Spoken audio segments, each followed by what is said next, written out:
Hello, everybody. Welcome back on in. We are doing The Legend of Zelda Tears of the Kingdom All Dungeons, ran by DinoTechSR. You can carry the floor now. It's all you. Alrighty, before we start, again, we are going to be playing on version 1.0 of the game. If you were here for Slushed 90% run, you'll know how broken it is. So, let's launch the game. We'll be from fresh boot. Also, welcome on in, Raiders. Thank you. Ideally, this run will take around 2 hours and 40 minutes.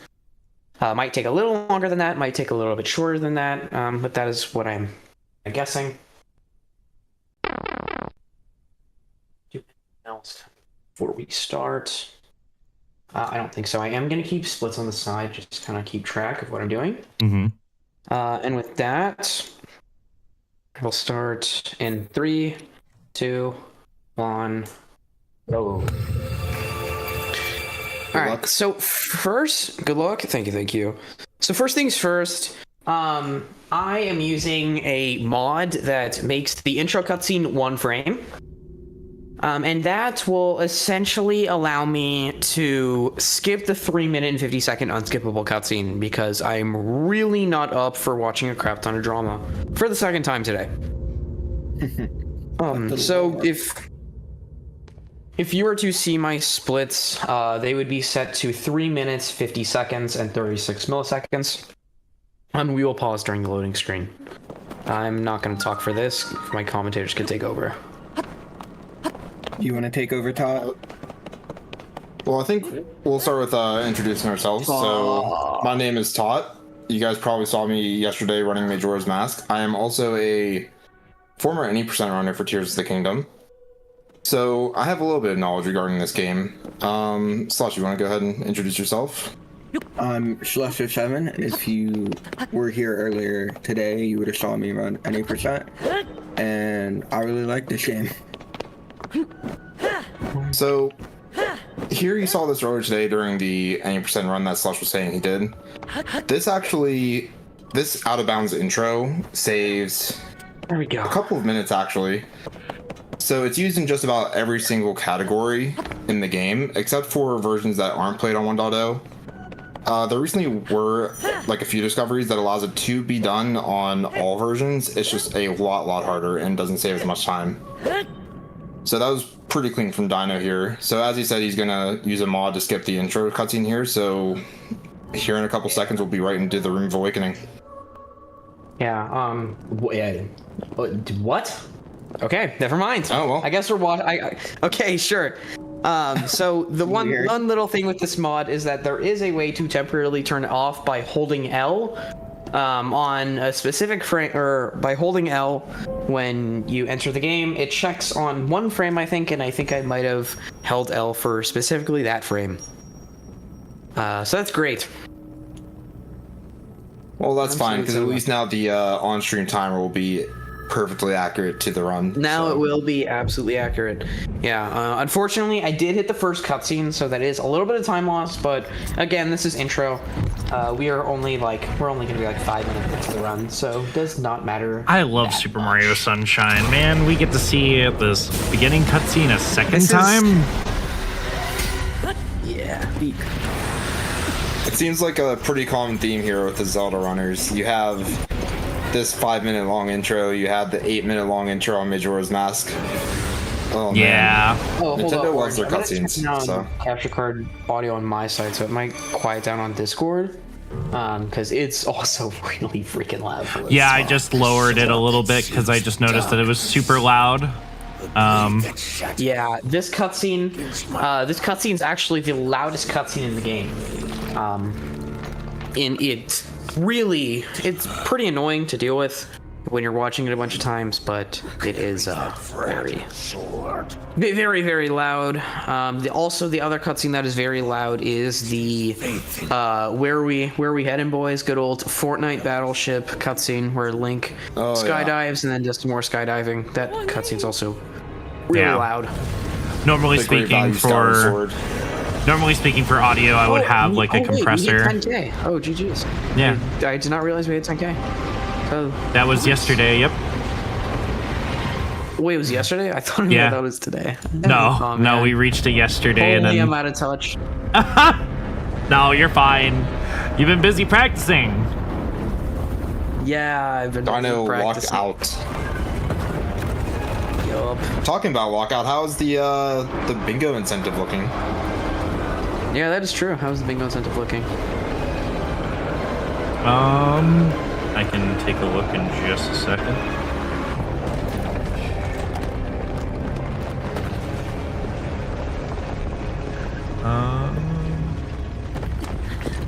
There was $65 towards it, but you can no longer donate towards the target currently, so it was not met.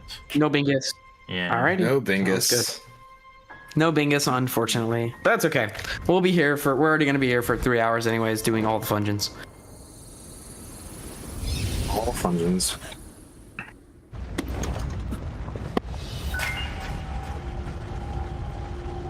In my opinion, this is definitely one of the craziest, if not the craziest, categories to watch for Tears of the Kingdom.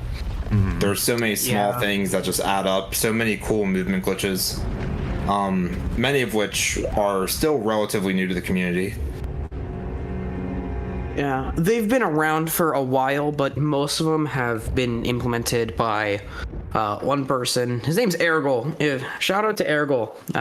Big shout out. I'm gonna do one early shout out, and that is to Ergol.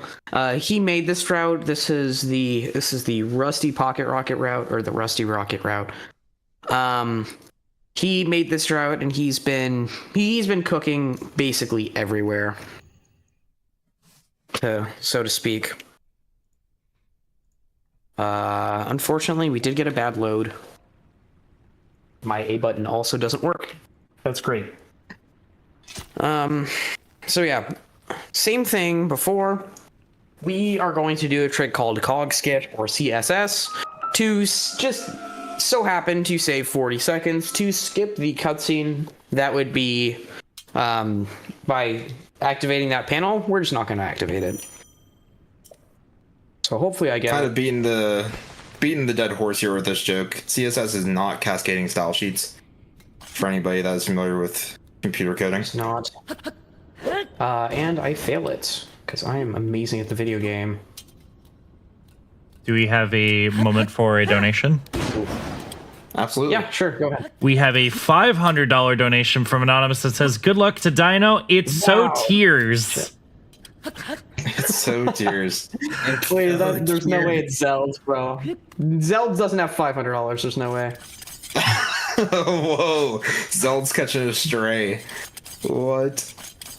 What? Maybe What? it It's is. not You like never he know. spends all this money on. It's not like he spends all this money on weed pens.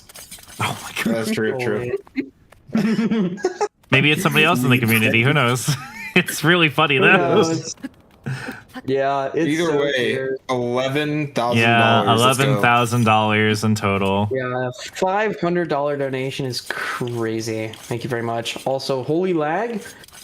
Yeah, I if saw that. If anyone hasn't seen any of my streams before, my upload speed is notoriously awful. It is really bad. Can confirm it's kind of a running joke in the friend group here. So Yeah, it's completely. My upload speed is around 17 megabits per second. It's really bad. it's a miracle he's even able to use Discord most of the time. So It's because my NASA PC will help just a little bit with that.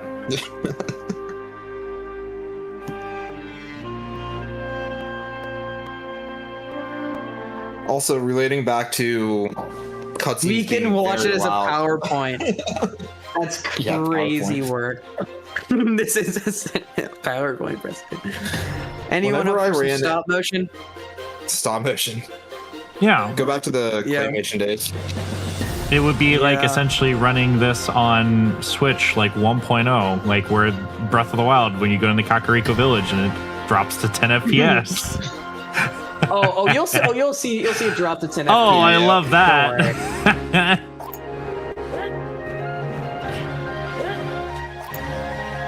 So, Nice swing flip. I guess we should start There we explaining go. some of the tricks again, even though we had these tricks this morning, Oh, yeah, well, for this sure. afternoon. So, yeah, so I'm doing something called wing flip here. By transferring the momentum from doing a forward jump slash, the wing will flip around, and we can actually grab onto the very nose of the wing. And when you grab onto something or when you enter a climbing animation, it resets your height value, which allows you to negate fall damage. So then we jump onto another wing, and we fly to the construct. And as you can see here, now I'm standing on a wing. This will come in very important in around a minute and a half or so. You'll see that I'm gonna make a manual save, and I'm gonna load that manual save, and it's not gonna put me where it should. It's gonna it'll put me where it should and what I'm intending, but not what everyone else would think. So, okay. So right now we're gonna be playing a huge game of Floor's Lava. If this is the entire reason why we're on wings right now, and we're gonna keep standing on wings for a hot minute.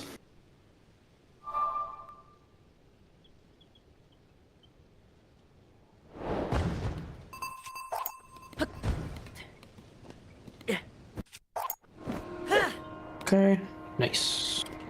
Dino, do you want me to go over like a few differences between versions with like jump slash movement and overload dropping? That'd be very good, yeah. So 1.0 is currently fastest for all dungeons, and it kind of makes sense in terms of it has the most glitches, the easiest glitches to execute actually. 1.1 actually used to be faster, I believe it was 1.1. It had faster movement for a trick called auto build cancel slides, which is it still used in the route, Dino? Auto build cancel For 1.1? for 1.0. No, we don't even get auto. So, all right, there you go. So auto build cancel, we used to pretty much take two or three wings and stack them on top of each other with a glitched out auto build mechanic, and it would propel us one direction very, very fast. It was very good for movement. Yeah, hold on. I'm gonna sorry to interrupt you for 1 second. So I'm gonna be making a manual save here, and then I'm gonna go touch the ground, and we're gonna do something called quick drop zuggle. I'll kind of show you what it does. 1, 2, 3, and as you can see, now we just have a weapon at our feet, and we're gonna load a save from the intro. Oh, where do we get all the wings? I'll explain that in 1 second. But essentially, we're going to load in a save in the intro. And as you can see, we have a rusty broadsword in the intro. And now, we can actually access our inventory. And if we just do some little menuing to link it to our model, we have now smuggled the Master Sword out of the intro. It never takes durability, and we can put it to 1 durability to have infinite double damage. And then where I got all the wings is that... Yep, this is the Message Not Found Sword, or the MNF. Now you can see it's just kind of glued to our model. So we're going to now make our way down. Just like so.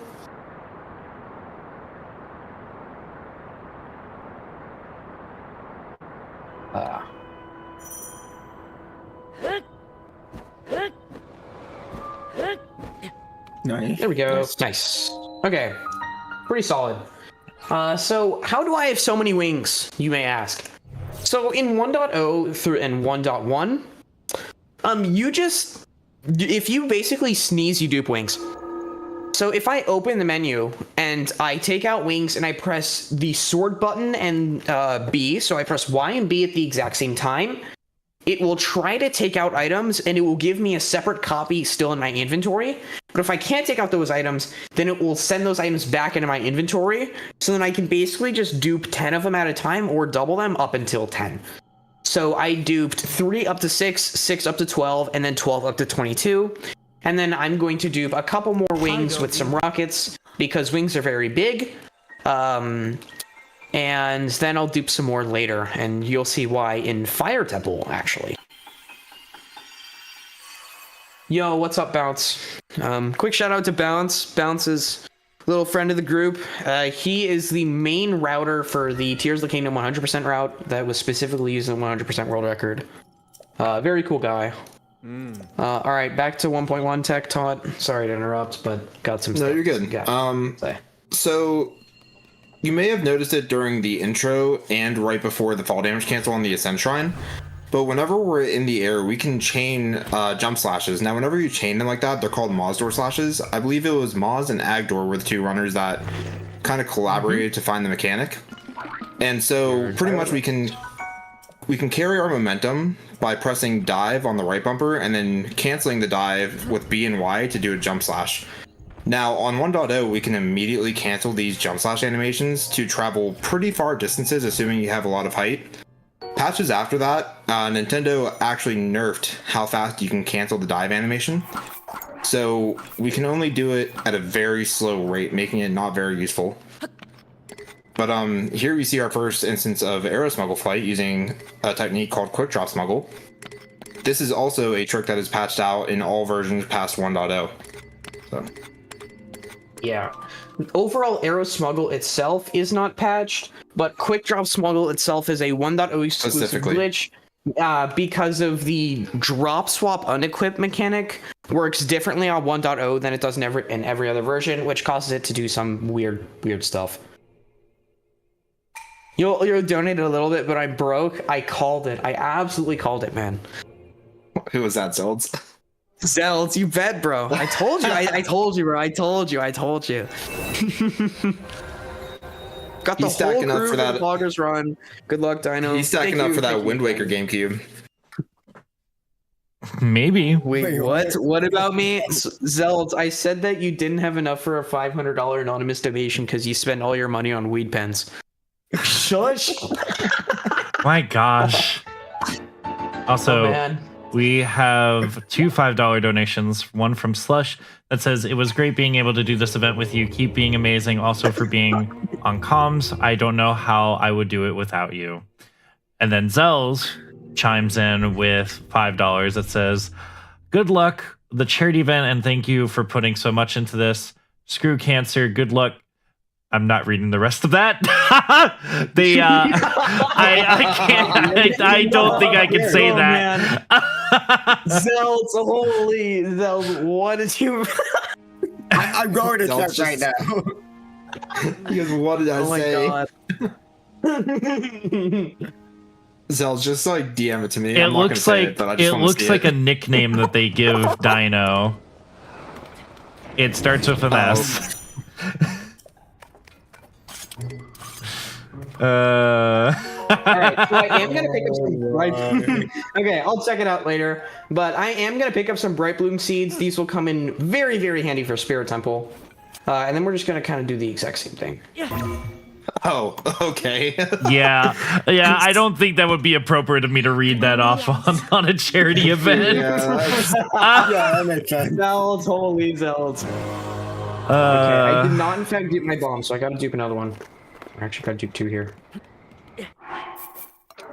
So what Dino's doing right here is a cool little mechanic called backflip duping.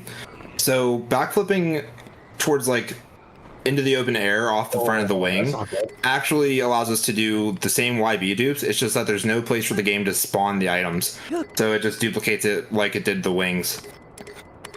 Yeah, if you enter a shield jump animation, a dive animation, Mount Mineru, and paragliding, you can get into a state where Link can hold items, but he can't hold them. So he can hold them in his inventory, but he can't take them out, or he can't like use the hold animation. And using that, pressing Y and B will give you the we'll do the same thing where we'll put a copy in your inventory and a copy on the ground. Holy Zelds. All right, that is truly a nickname. Generational nickname for Dinotech. Yeah, so as you can see, we picked up a shield when I went into Bottomless Cave, and my fuse is going to look much different than Slush's, because I'm going to be needing more bombs and I'm going to be using only 2 shields instead of 4. Spot, I'll let you be the decider. Do I do the dive cancel? It was not looking good today in practice, so I don't know if I should go for it or not. I think you have to, because Slush did it in his 80% run. Did he? Slush, did you do the dive Captain Contract skip? No, the dive Captain Construct skip. You know what I'm talking about, where you do like a the dive dive into like a shield. Yeah. Oh, He no, did not do I that don't- one. He did not do that one. Okay. I was asking if I should do that. Like half a second or something. It doesn't take much. All right, then I'm not doing it. All right. Well, there goes all Oh. my bombs. Nice. Absolute cinema. Absolute cinema is right. Okay. So I'm gonna. finish What was bomb the here. little side note? What was the Twitch clip that we had of Dino doing that? Flashbang? Flashbang, yeah. Yeah, I have a specific Twitch. Ooh, I nearly just died. I have a specific clip called Flashbang that's me failing that like 4 times in a row. It is very hilarious.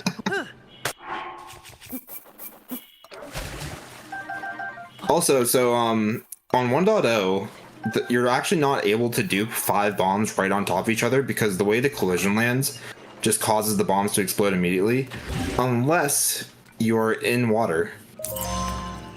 Yeah. Now on 1.1, where you can also do the YB dupes just by shield surfing, you're actually able to duplicate 5 bombs at a time because the collision works differently. Same thing with like topazes and rubies if you're doing 8%. What the hell? Okay, we'll just kind of. Unfortunate. Unfortunate. I lost all my speed, but it's okay. We'll You're just giving kinda Link several way. concussions. Yeah. The occasional I'm just trying to bombs. stay close to the ceiling. We should be okay. There we go. Let's just speed up a little bit, and there we go. Nice. It's all right. Consistent with the bomb dupe and fuse. Yeah. I don't know. It's sometimes bomb dupes can be weird. Okay. Now we're going to do a Aeroflight to Ultra Hand. Usually, if you've seen runs, you'd see that I usually equip a Rusty Broadsword here. But I'm trying to keep track of how many durability I use on my Rusty Broadsword, so I'm not going to equip it just yet.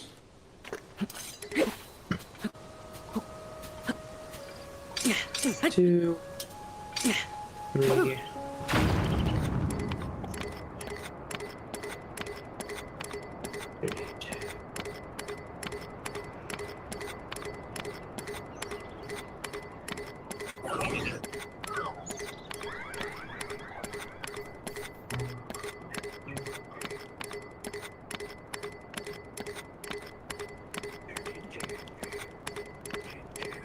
Whoa, 15, 2, 3, 4, 16. Very nice. Okay. Nice. There What we go. with the 16, whatever you were saying? So I count my arrow pumps in. I'm a music guy, or at least I played music for a really long time. So I count my arrow pumps in stages of 4. And I need 16 counts of 4 and 1 count of 2. So I count to 1, 2, 3, 4, up to 16. Then I count 17, 2. And it's to make sure that I'm keeping a very stable rhythm. Todd, if you want to go into arrow smuggle flight rhythm, you can. Yeah, please be my absolutely. guest. But yeah.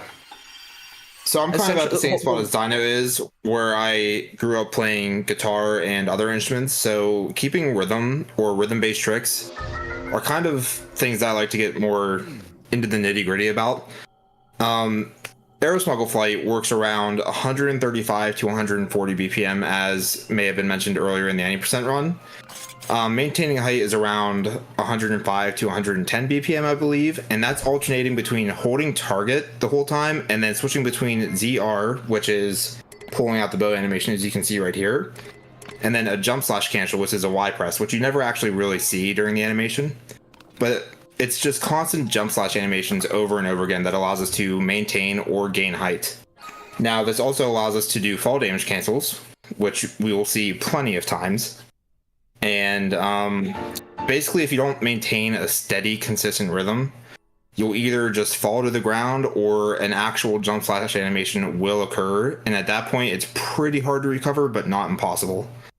So Yeah, you lose a lot of height when you do that. So lot of height. specifically for tricks that are requiring me to gain height, like from Fuse to Ultra Hand, I'm trying to make sure that I'm keeping a very stable rhythm. Otherwise, I will fail it and I will lose lots of time. Now, if you may have heard during Now, if you may have heard during the aeroflight from Fused Ultra Hand, you may have heard a couple of constructs make their little beeping noise at you. That area specifically along that certain aeroflight can be pretty lag-inducing because there's a lot of tree textures, the enemies are loading in and trying to look at you. So some runners, that's why I look. Yeah, so some runners look just straight up to completely unload them. I look left because my aeroflights are much less consistent when I'm looking straight up. But looking left actually prevents many of the tree textures from loading in, so you won't get a really sudden lag spike. So it basically gives you the exact same way as looking straight up, but you don't have to keep one hand basically just having ESS up on your right stick at the exact same time. You pretty much also have to literally reach over with your left hand thumb and like push up while still holding target with the left hand. It's very weird. It is very weird. It's basically carpal tunnel simulator. And pretty much. Yeah. But yeah. But those small lag spikes can almost entirely screw up your aeroflight to the point where you're just hitting the ground. So yeah. And since this is a rhythm-based trick, since you cannot do input anything on lag frames, you will essentially have to adapt your rhythm on the fly, and it's nearly impossible with a lag spike that's that small yet that large. It's a very small lag spike, but it lags a lot. Oh crap, my language is in English. Whoops. Usually, I'll usually put my text in Spanish, because in all dungeons, Spanish is the fastest text language. I did not, because I was running All Shrines, and Tears of the Kingdom All Shrines has 0 extra time save from language, believe it or not. Yes, I tested it.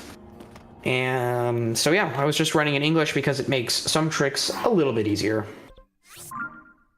Spanish, you expected Japanese? Responding to that message, Japanese is usually one of the slowest languages for speedruns. I know there are a couple, like Super Mario 64, I believe, is fastest in Japanese. Majora's Mask. And then Wind Waker specifically is super slow. Yeah, so a lot of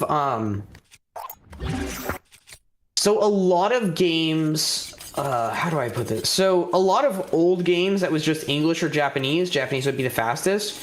But at least in this game, you have voice acting, and then you have voice acting and your text. Most of the time, the text boxes will be the same in Japanese, and the voice acting is much slower in Japanese. Also, one thing I'm doing here is I'm going to do something called a bomb recycle. So if I swap to my bomb shield and I drop it, I actually conserve its durability and conserve its fuse. So as you see, I still have a bomb shield, even though I got launched up via a bomb. That is also 1.0 exclusive.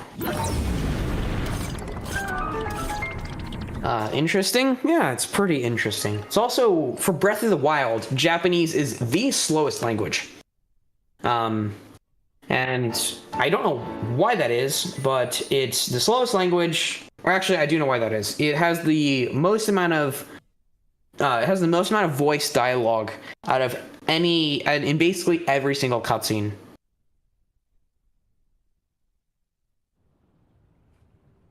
So we're gonna throw my weapon here, just like so. We're going to and now we're just gonna warp. Who reads Wingdings?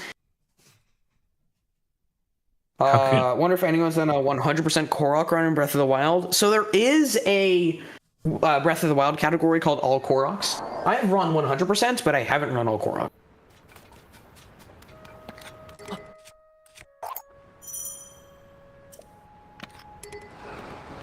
Okay, we're just gonna do that. You want me to go over the like Aerosmuggle flight pump wing drop that you're doing there? Sure, why not? So earlier in the 90% run, and just like in general, you can do a backflip into a dive to spawn a wing, and then do a backwards jump slash to get onto the wing. Here, what Dino is doing is actually using the Aerosmuggle flight mechanic to cancel a jump slash, gain extra height, and then he can spawn a wing and then dive onto it. It's a pretty fast method of doing it. The only thing faster, And I then believe, is running wing. You do a running, you run, and then you do a crouch dash. That running and crouch dash is extremely precise. I've practiced it a lot, but I would rather not lose time or die, so I'm playing it just a little bit safer. And then, of course, I did something called a head bonk there, where if you do a bomb jump into a ledge in a certain way, you'll get sent diagonal and up, and that counts for being on the ground, but it also counts if Link's head is bonked. So it will actually send us up, and it will send us forward. Well, we're going to keep our up momentum from the bomb shield, but we're also going to get sent forward by bonking our head in a very specific place. So now we're going to do a ledge bomb off of the wing by doing some parries to get in a specific spot, and then that will be the Great Sky Island. Which, just to let you know, you are on sub 30 pace for GSI. Yeah, I have my splits pulled up. There you go. There we go. 2949 GSI. That is very, very solid. Okay, so now we are off of GSI, and of course, we are going to do a little bit more than clip off a deer and go to the end. So what we're going to do is we're going to go get some rockets. And these rockets will allow us to do something called fuse entanglement. And a fuse entangle is basically where we just interrupt the fuse animation so it appears where it's fused, where it's supposed to be fused, and on the ground at the same time. And that will allow us to make gravity a suggestion. And you'll see that. Pretty common theme here in Tears of the Kingdom. Gravity is practically A suggestion. Yeah. So I'm going to duplicate some Optional. rockets and some more wings, and dupe some more rockets and some more wings. So then we're going to fuse, and then we're going to do something called a pocket rocket arrow flight, where we're going to gain height via a pocket rocket, just like so. 1, 2, 3, 4, 5, and now we're just kind of arrow pump, and we're going to arrow pump to a rusty shield, and then we're going to duplicate it, and then we are going to head to Lookout Landing. So, Pocket Rocket, as Dino explained, we have the game tricked into thinking that the rocket is on our shield, but also on our weapon at the same time. So we have to be pretty careful with how we use our shield, because it does take shield durability. Now, I believe later in the run we'll be seeing a use of UPR. Infinite Pocket Rocket. Am I correct? Yep. Infinite Pocket Rocket. So So IPR, we'll see Infinite Pocket Rocket later. Yeah. I need to look down. And does this run also have jetpack? This run does not have jetpack. Jetpack, unfortunately, does not save enough time for the setup in this run. So Rusty Shield. We're going to sort our menu, equip. It's going to duplicate, just like so. And now we're going to make our way to Lookout Landing. 2, 3, 4. And we are going to just make our way to Lookout Landing. Isn't this game just, like, definitely not broken with, like, no glitches whatsoever? Yeah, it's the least broken Zelda game. I think Twilight Princess might be less broken than Tears of the Kingdom. Maybe. Maybe just maybe. Maybe. I don't know. Okay, Do you we're hold here a at 2 ruby minutes and for? 30. Sorry. Not bad. There are unfortunately no ruby slides. Yeah, I was about to say, do you hold a ruby for 15 hours? Did it? Oh, that's the clip through a wall, and we can clip through a wall in literal seconds. So, yeah. We'll So get to it's see not just that. that gravity so. is a suggestion, but walls, floors, and ceilings are also just mere suggestions as well. I would argue that this game has the most diverse palette of movement tech out of any Zelda game. More than Breath of the Wild. So we're going to be rocketing over to Hawes. He just so happens to be looking at a fake Zelda. I am going to want a little bit of quiet here because I am doing a trick. 3, 4, 5, 6, 7, 8, 9, 10. Yeah, so I will be doing a trick that is very precise.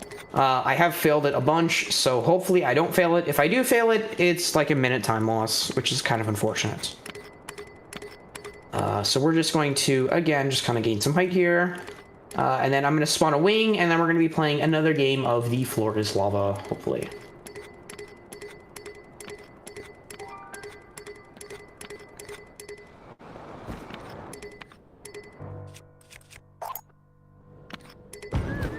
Okay. 336, 847, and aim there.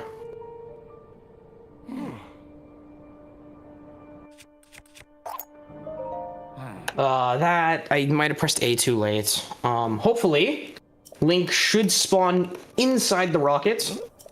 And if he spawned inside the rockets, then he will get his collision, or he won't be standing on the ground, he'll be standing in a rocket, so I'll be able to make a manual save before he touches the ground. This is very, very precise. I am not the greatest at this trick. I've put in a lot of practice to it. Hopefully, I know my positioning was right, but you have to drop it and then press A so that it's kind of like spawning in as you hit the cutscene. But hopefully I did it right. I'm praying for you, Dino. Nope, I did not do it right. Unfortunately. Okay, so we're gonna do this. Now we're gonna do a setup called Infinite Pocket Rockets. So I'm gonna do a Zoggle here, and then I'm going to interrupt the fuse animation, and I'm going to load this autosave here. Usually, if I load this autosave while having my rocket, I will spawn all the way back at Lookout Landing. Unfortunately, I did not get it. But yeah. How much So time now- does that lose? A minute. Unfortunate.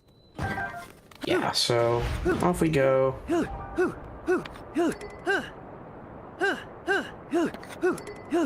So now we're just going to be pocket rocketing all the way back. Again, if I did get the trick, I would already be back at Lookout Landing. So unfortunately, I will be losing a little bit of time. I am going to try a new FDC. It turns out that you can actually FDC with this, and I'm going to try to do that.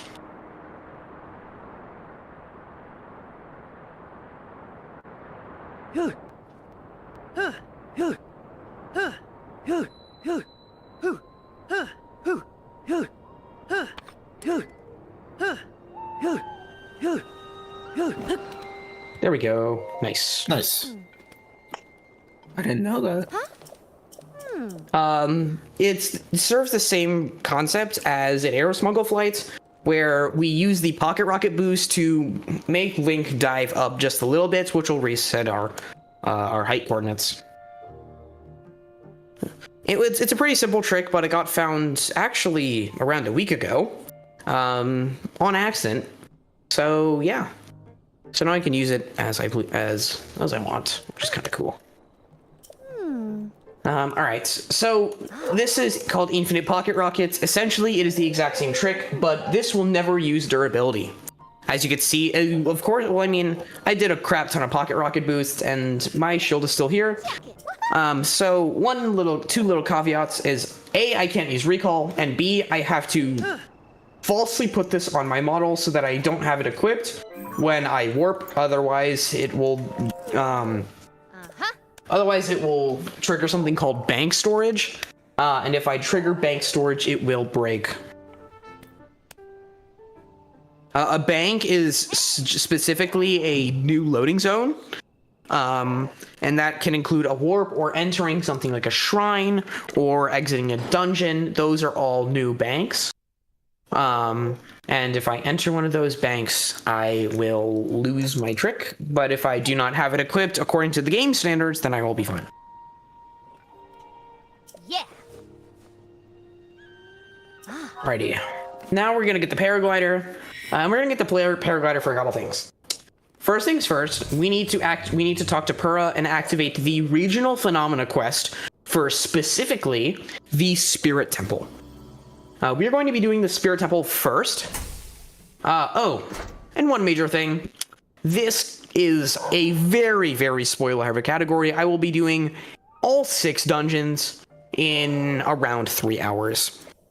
So, heavy spoiler warning if you have not played Tears of the Kingdom or you want to not have spoilers for the aggressively mediocre story. Yeah. So there's our paraglider, just like so. And now we're going to launch out of the tower and we're going to go talk to Pura.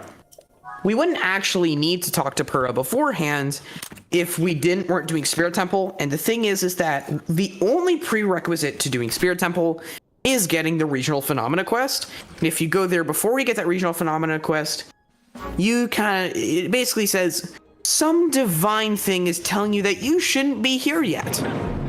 But you do not have to actually beat all 4 dungeons before you beat the Spirit Temple. If I magically can get into the room, right? Like I said that walls, floors, and ceilings are suggestions. I will show that off later. But if I just kind of go to the Construct Mask, I can skip the Denhart door, and I can skip doing all 4 other dungeons to get there. The USTOTK has wives and husbands galore. It's true. Yeah, that is very true.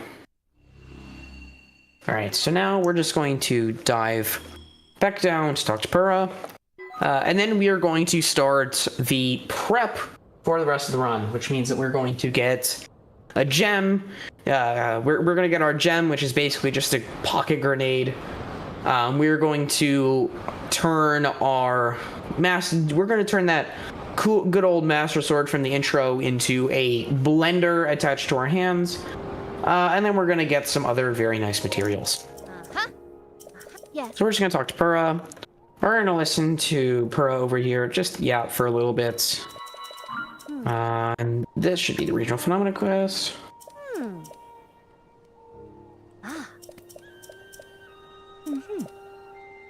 Yeah. 1, 2. Okay. Now we are going to warp to the Recall Shrine. And now we are going to get large zonite charge, some fairies, some topaz, and then we're gonna beat the crap out of Lionel, and you'll see that. What did the Lionel do, bro? What did Lionel do? Hi, He has some good equipment, so he deserves to die. That Lionel if I get bullied us near in a him- previous also, timeline. if I get near him, he fights me first, so I'll consider it self-defense. Well, I think if we you can don't just chalk pull up out the your Lionel weapon, to it doesn't collateral even fight damage. you. Yeah. The Master Sword's secret function being used as a blender. Oh, we're not going to be using the real Master Sword. We're going to be using some people would call it the poor man's Master Sword, but it is in fact the rich man's Master Sword. It is the best weapon in the game by far. If you can manipulate it in a couple ways, it is the best weapon in the game by far. So now we're going to go get some fairies over on this island over here. And then, of course, since we have 1 fairy, we have infinite fairies. So we're going to dupe a couple fairies, and then we'll dupe a couple more, and then we're going to dupe a bunch more. The Master Sword, if it was good, yes. Ooh, I ran out of battery.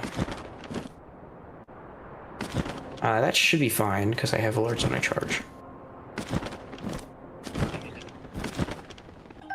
Okay. 1.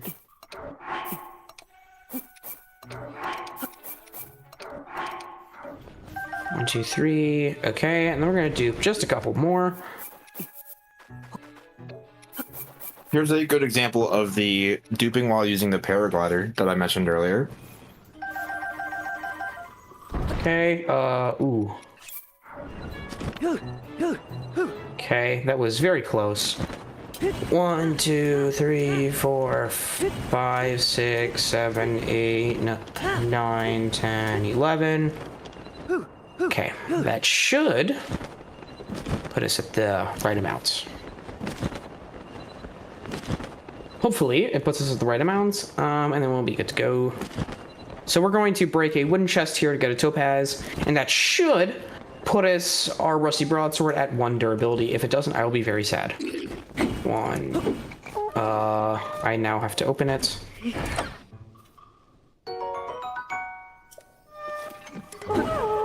Okay. Alright, our rusty broadsword should be 1 durability now. So I'm going to do something called a weapon state transfer. If I drop swap, turn around, drop, and then pick up my... let's try this again. So I'm going to drop swap, turn around, drop, pick up my weapons, and there we go. So I'm going to have to log in here. So we're going to do 1, 2, 3,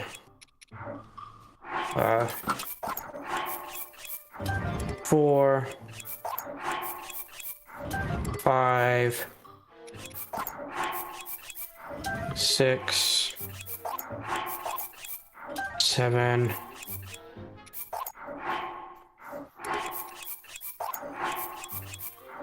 8, 9.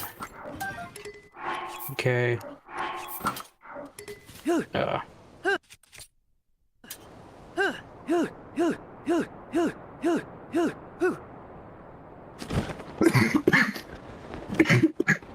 So normally you have to do a Damn, swap you and still then a got 2 drop. hours. Yep. Fair enough. 1, 2, 3. 1, 2, 3, and he's dead. So I'm gonna do a couple topaz. Yeah, what's up? Are you gonna get a 3x this run? 3x? Probably not. We can hope. We can hope.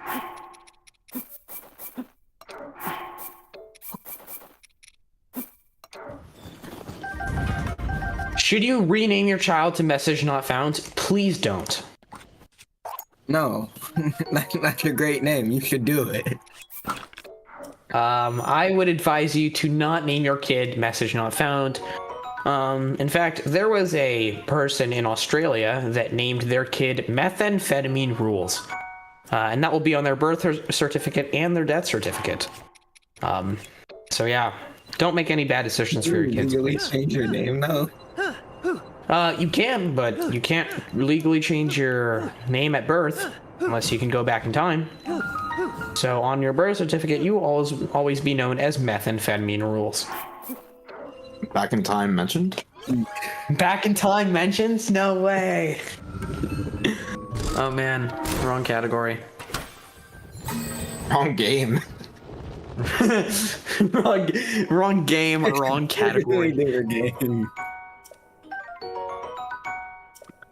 Alright, so we're just going to pick up some Zonai devices here. We're going to pick up some steering sticks and some carts, and we're going to pick up a couple extra wings.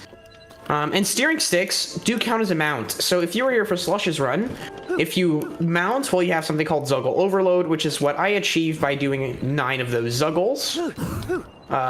You will see that I should, if I did it right, be able to clip through the ground. There we go. So now I can just magically clip through the ground whenever I please. And that is the Minoru mask. So that is how we get around the 10 hard door. You can also do something called a ghost stick clip. But we don't have auto build. So a ghost stick clip is using an auto build ghost to clip through walls.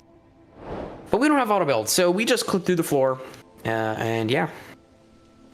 So now we're going to make our way over to Tobio's Holochasm. Bro has the negative ascent skill.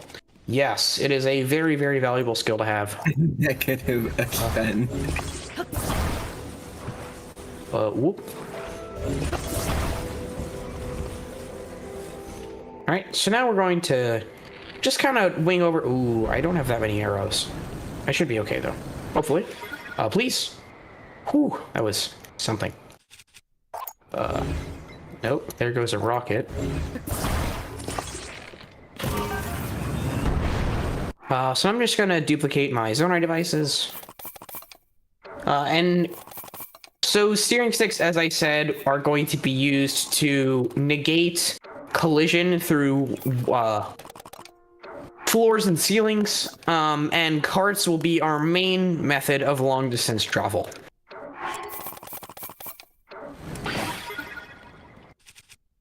So we're gonna spawn a couple we're gonna put a rocket on the swing, and we're going to dip down. We're going to try to conserve our arrows and fail miserably.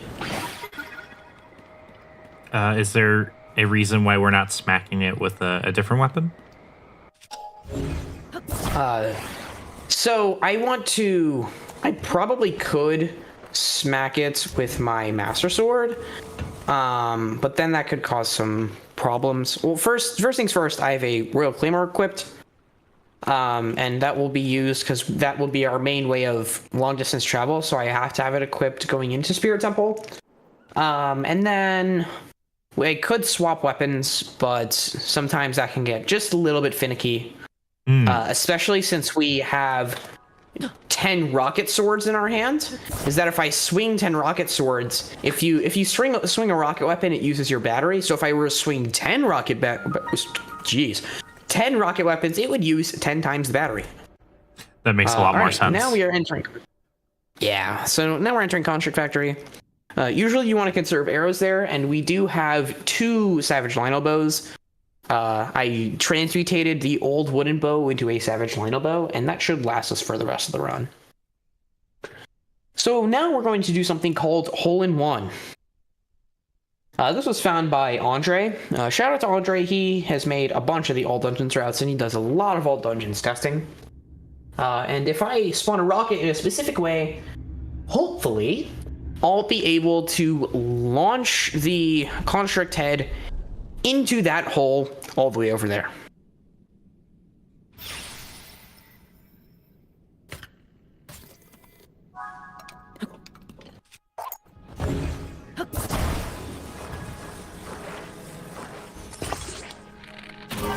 Okay, let's pray. Just missed. Close. Unfortunate. No, Unfortunate, close. just missed.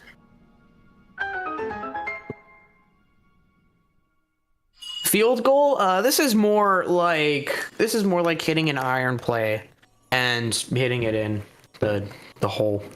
Link, So Zelda's chosen protector. I think I remember doing this dungeon first before the others. Roommate found the door within the lightning storm first, tried to open the hearts to get through the door. I am the sage of... Yeah, when I did my playthrough, I found the 10-heart door, and then I found that I could ascend into it. So I spent 2 hours trying to RNG, or trying to find a way that I could ascend into the Mineru Mask. So, and then yeah, I ascended into the Mineru Mask and did it early. area. Or actually, oh yeah, I did do it early. This was the last dungeon I did. I actually went to army before doing this because I was like, huh? What do you mean there's another dungeon? I tried to look for so long. Dang. Alright, so now we're going to help a furry get her cosplay suit back. Thanks to you, Link.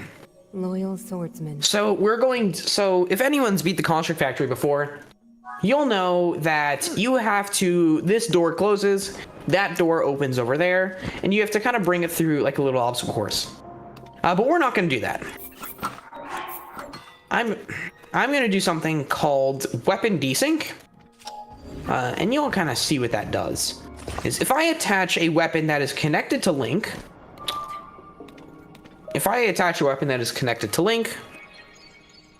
and I open this door, if I did it right, and I'm praying to God that I did it right, fingers crossed, the door just won't close. Nice. How much time does it lose if you miss that? Minutes. Like a minute. Damn, that much.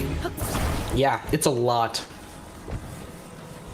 I get why people say like the first. Alright, so we're gonna collect our bows, and then we are going to use a rocket to just launch this over to the main body. And then this is where the Bright Bloom seeds come in. So if you have something attached to a Bright Bloom seed, it has a much further despawn radius.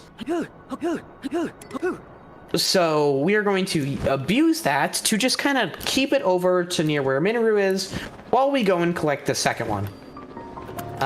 Without these, you would have to do it one at a time, and that's kind of slow. Alright, so we're just... all of the temples are very repetitive, but Construct Factory is the most repetitive of them all. So it's just going to be the same weapon desync, go and talk, and then it's going to be the same cycle.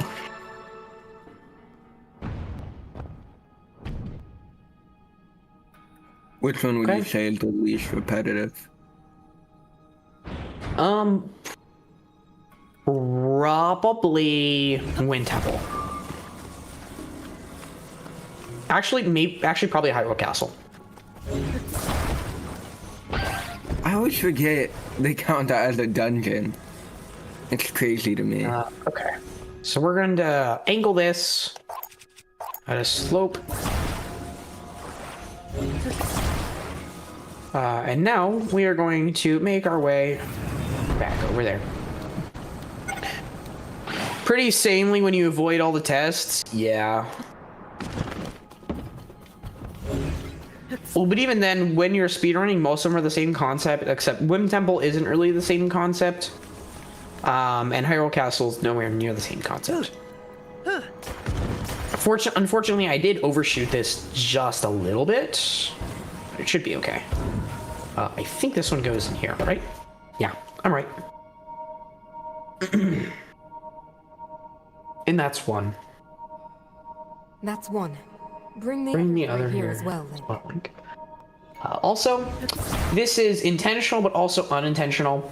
My voice acting is in English, and that saves 45 seconds in all dungeons because English has the fastest speaking And that's another. out of any language for these like come to me esque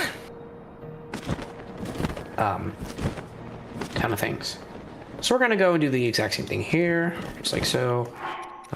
1, 2. There we go.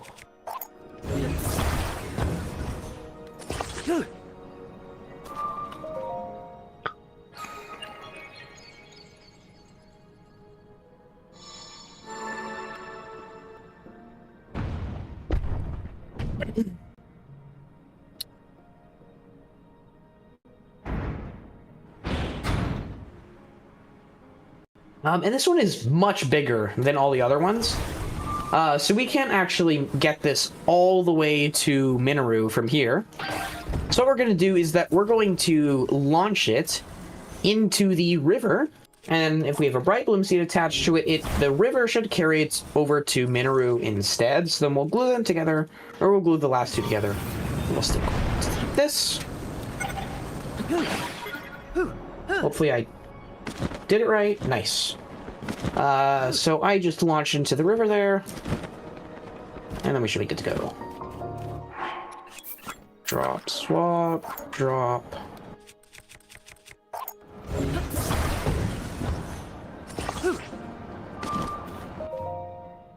These trials were tough your first time. I agree. These trials were very tough and were pretty challenging the first time. But these are now even more challenging, right? Right? Yeah, no. Yeah, they're just free. Okay. Have you accidentally ever hit the wing? And Cool. Speedrunner, do you like Oreos? I do in fact like Oreos. In fact, the best way to have Oreos, in my opinion, is with chocolate milk, because chocolate milk doesn't make your cookies soggy. It's actually a scientifically proved fact that chocolate milk actually does not sog up your food when you dip it in it. And then also it just provides a nice milk flavor with a subtle hint of chocolate. So yeah. I do, in fact, love a good 16 quadruple stuffed Oreos.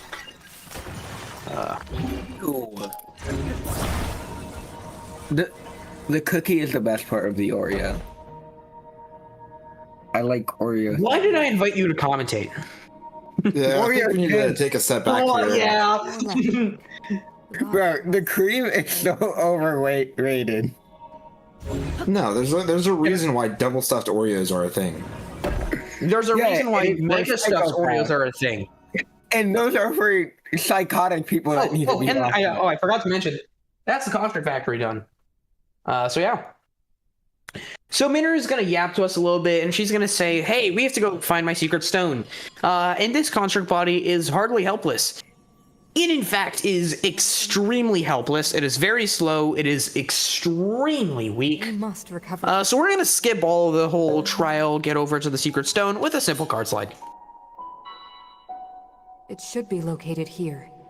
Please, Link, let us go there together. What are your thoughts on mint Oreos? The path will be very dangerous. Disgusting. I hate mint. Fortunately, Yeah. I hate the mint sensation. I'm more Delicious. curious on how the discussion of Oreos affects the there is a FNAF platform lore. nearby where we can explore its potential. Oh man, if only we had MatPat here. I'm so confused right now. He's too busy being a politician right now. Now hurry, Link. Yep. Wait, is MatPat actually a politician? Don't. He's trying to run, yes, to make laws to get rid of like AI related stuff for content creation. That's I cool. can get behind that. Mm-hmm. Yeah. All right, so now here using overload. Actually, first I'm gonna dupe some stuff. I'm gonna dupe Here's the one of these. mineral duping. Yeah, this is Minoru duping. I'm going to dupe some of these white Lionel Saberhorns. I only need one of them. They're also called Welshes, by the way, because of a white maned Lionel Saberhorn. So let's do.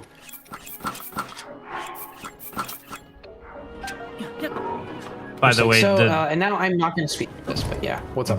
oh, I was just gonna thank Desk Agent for raiding in for this run. Thank you so much for the raid. Okay, please. I can show you Oh. the world. Yeah, this is literally the magic carpet. Yeah, Moving it from actually Tears of the is just a Kingdom here. magic carpet. You were So- right. It is an absolute. It is literally a magic carpet. So that is called the Spirit Slide, and I love calling that specific slide a Spirit Slide because it requires a lot of spirit to do it. Hopefully, there we go. Fuse to shield. So, Arithia, thank you so much for your raid. Welcome on in, Raiders. We are doing a. So yeah, we did a Spirit Slide, and that slide might not look that difficult, but that is a extremely difficult cart slide. It is very, very annoying. Oh, also, I have a little bit of rocket left after entering Spirit. So look at this. Hopefully, if I get it. Boing. little bit of time lost, but That was oh no. Oh, a lot more time. no, it's lost. optimal time loss. It's fine. This is optimal time loss. Because it was funny. Yeah, it's great. So I'm going to drop one of those fans, and I'm going to allow Minoru's movement to speed up just a little bit. How much time does that save? Like 2 seconds. It's like very minimal time loss. Or not minimal time loss, minimal time save. Also, welcome in, Raiders. Yeah, I just. But yeah, if it doesn't look like it, but there's a large vine in one of the places, and there are trees, and you have to dodge those trees, and that large vine is extremely difficult to dodge. Very glad I got it because it is super tough. For those who So are. here we are going to. Yeah. No, go ahead. No. Go ahead. You're right. You're fine. Oh no, I'm gonna be yapping for the next minute. So Okay. just if you want to say something, then might as Oh, well. I was just going to say that for those who are new here and are just now joining in, we are doing a charity event for St. Jude's Children's Hospital Cancer Research. All donations go directly to that charity organization, and if you donate $50 or higher, you can be entered into a raffle that is done later tonight after the end of this run, which is for a Breath of the Wild Link figure from First Four Figures. This run is Zelda Tears of the Kingdom All Dungeons by DinoTechSR. Yeah, so the spirit or the Seas Construct is technically the hardest boss to beat because it has the most health. It has more health than Ganondorf, actually. Really? Yeah, the main way that it's to battle against, it's to basically kind of force the mechanic that you kind of hit it into the walls. But since we just have a blender in our hands, it doesn't really matter. So we can just kind of whack it a bunch of times, and we do a crap ton of damage. Also, those so that's fairies the come in Seas pretty Construct. handy too. Yeah, these fairies come in very handy for this fight, and it will come in very handy for Fire Temple. So now I'm just going to Zoggle. 1, 2, 3, 4. Okay. And that is Spirit So- Temple. Do you want me to go over like that Black right is there? blue. How 1.0 has certain collision dropping behind you? We can, if you want to.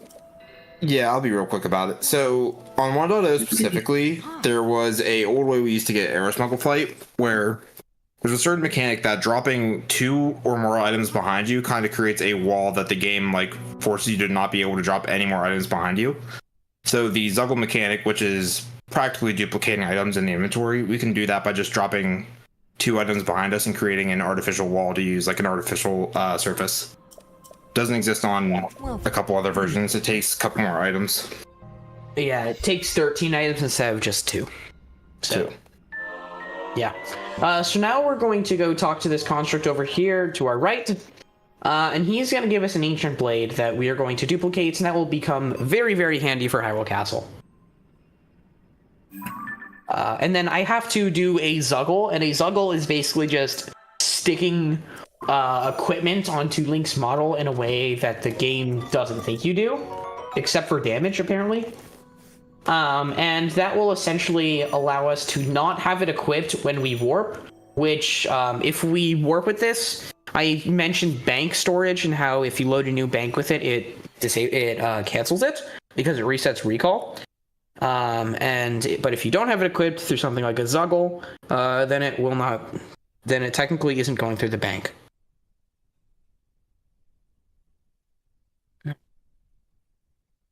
All right, so the next temple we're going to be doing is Water Temple. And you might be wondering, Water Temple's really far away. But I showed you that we can move pretty fast, and we'll be moving even faster. So I'm going to start schmoving on over to Water Temple, which is just straight east.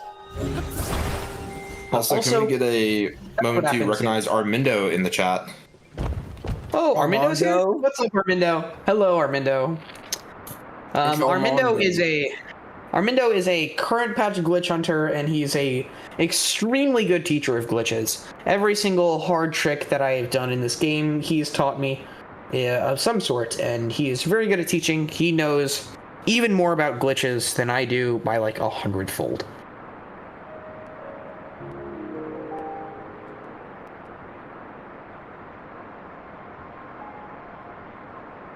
We got more Aladdin style movement here, so this is great.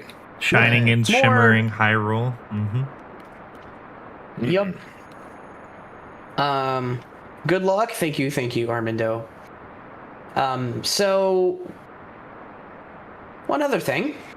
If I load, oh, look, it's a blood moon. It's actually not a blood moon. If you go to a main dungeon city, so like Gerudo Town, Goron City, Zora's Domain, or Rito Village, before you experience a Blood Moon cutscene, it's going to force you to watch the Blood Moon cutscene. And of course, since we are here 1 hour and 7 minutes into the game, we of course have not seen the Blood Moon cutscene.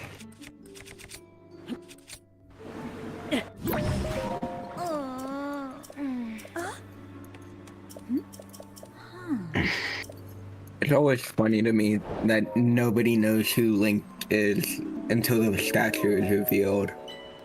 Whoa.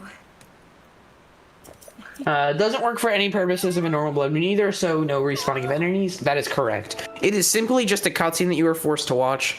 You can force Blood Moons to respawn enemies and respawn shops by creating a crap ton of lag with either shock weapons or opals on blue rocks.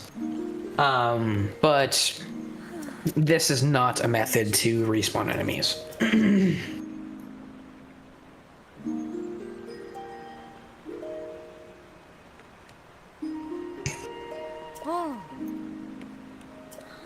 So, should we explain how cart slide work using the overloaded like dropped weapons?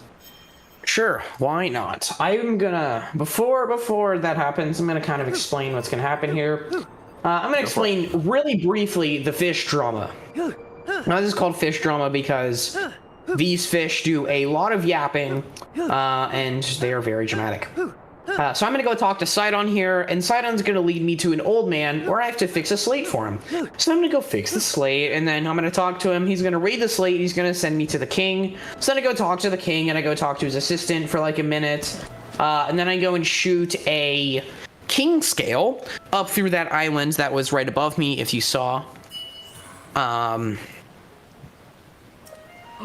at the top of my screen, right there. That will be shooting a king scale from that island. We're going to come back. We're going to defeat an enemy. Sidon's going to have a seizure, and he's going to have some character developments. So yeah. So while you're doing that, why don't you explain how? Sidon my balls, I agree. Isn't the fish drama just clickbait? No, it's not clickbait. It's like so much yapping. All right, so There why could don't be you a guys reality explain TV show about this. There is Yeah. more drama in this specific part of the game than all the Love Island seasons combined, which isn't a high bar, but still. So right here, card sliding, to keep it at a very base level to make it easy to understand, basically the weapon that we have glitched underneath Link's collision here, we're actually using that to push the collision of the cart. And so by doing this, we're actually able to obviously stand on it and just travel at insane speeds across the map. I don't know how long it takes on average, Dino, you might not know better, but like starting from one to the end of the map to get to the other, it's very, very fast. I do not know the exact timing, but I do know that you move at around 347 kilometers an hour. That is the max. That is the max speed that you can move horizontally. Vertically, there is no cap, so we can actually go 4% the speed of light using vertical movement with something called wheel warping. I will not be doing it because it is a very long and complicated setup, but it is possible. Do we get to see any vertical cart slides during this run? We won't see vertical cart slides, but we'll see V slides and RV slides. I was so confused what was happening. That's not good. I just got trolled by a waterfall. Let's try this again. Also right here during Pocket Rocket, we can use the bullet time from the bow and arrow to change our directions very, very fast. We can also chain them much quicker. And that's kind of what I'm doing there, is that I'm just basically spamming them to give myself a lot extra height than I do distance. So now we're going to do some more yapping here, and we're going to get some king scales, and then we are going to ascend in a very nifty place to send us all the way back up to where Sidon is. There was an old 1.0 route that actually considered wheel warping, but it got abandoned. Alright, so I'm going to ascend up at these blue rocks in this specific spot, and this will ascend us all the way back up to where Sidon is, and then we're going to go to... Oh, I forgot to split. We are going to go over and shoot one of King Sidon's scales through a tear droplet. And we're gonna make a big boy waterfall, and then some other things are gonna happen.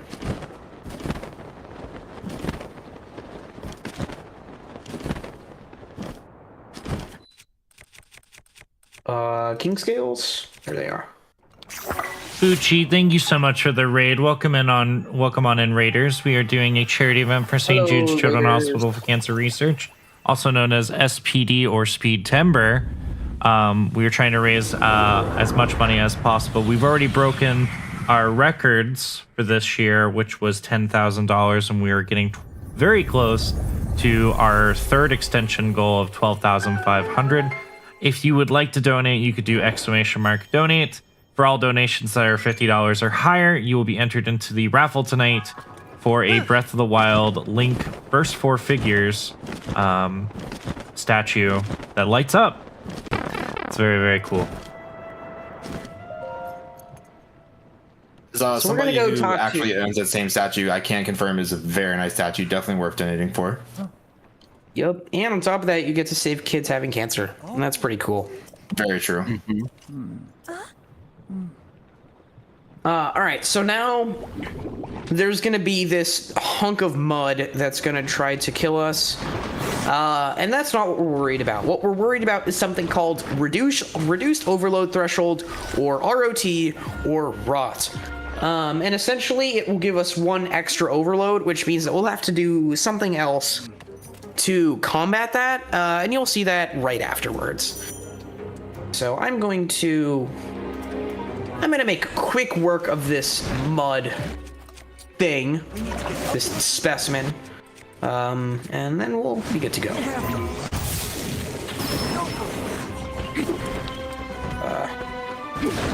And he's dead.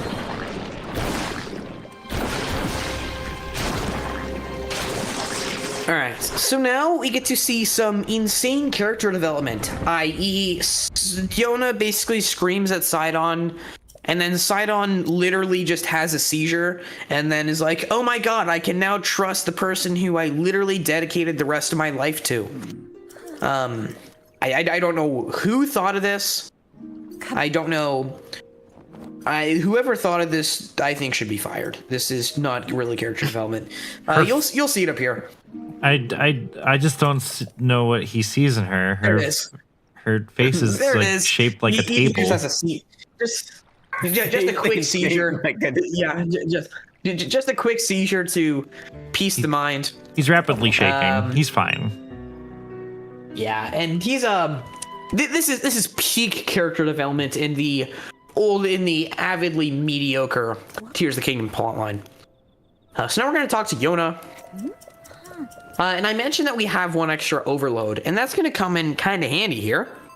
And you'll see that. So we're going to get the Zora armor. And this is required so that we can swim a waterfall and for Gerudo Town. Because for Gerudo Town you need a shirt, otherwise they just don't like you. So now I'm going to... Yes. I think the Gerudo just don't appreciate male nipples. Oh, what happened? What happened to my torso? Oh no! Oh no! Link. Oh. Link now doesn't have. Link's missing his ribs. Oh no! So what I did was called armor desync. If I equip a piece of armor while overloaded, it desyncs and it decreases my overload, and it also makes you look like you're in a T-pose. Don't worry, I'll regain my armor, but I'll be bare-chested. But I'll still be able to enter Gerudo Town because the game still thinks that I have it equipped. Or it still thinks that I have the Zora armor equipped right now.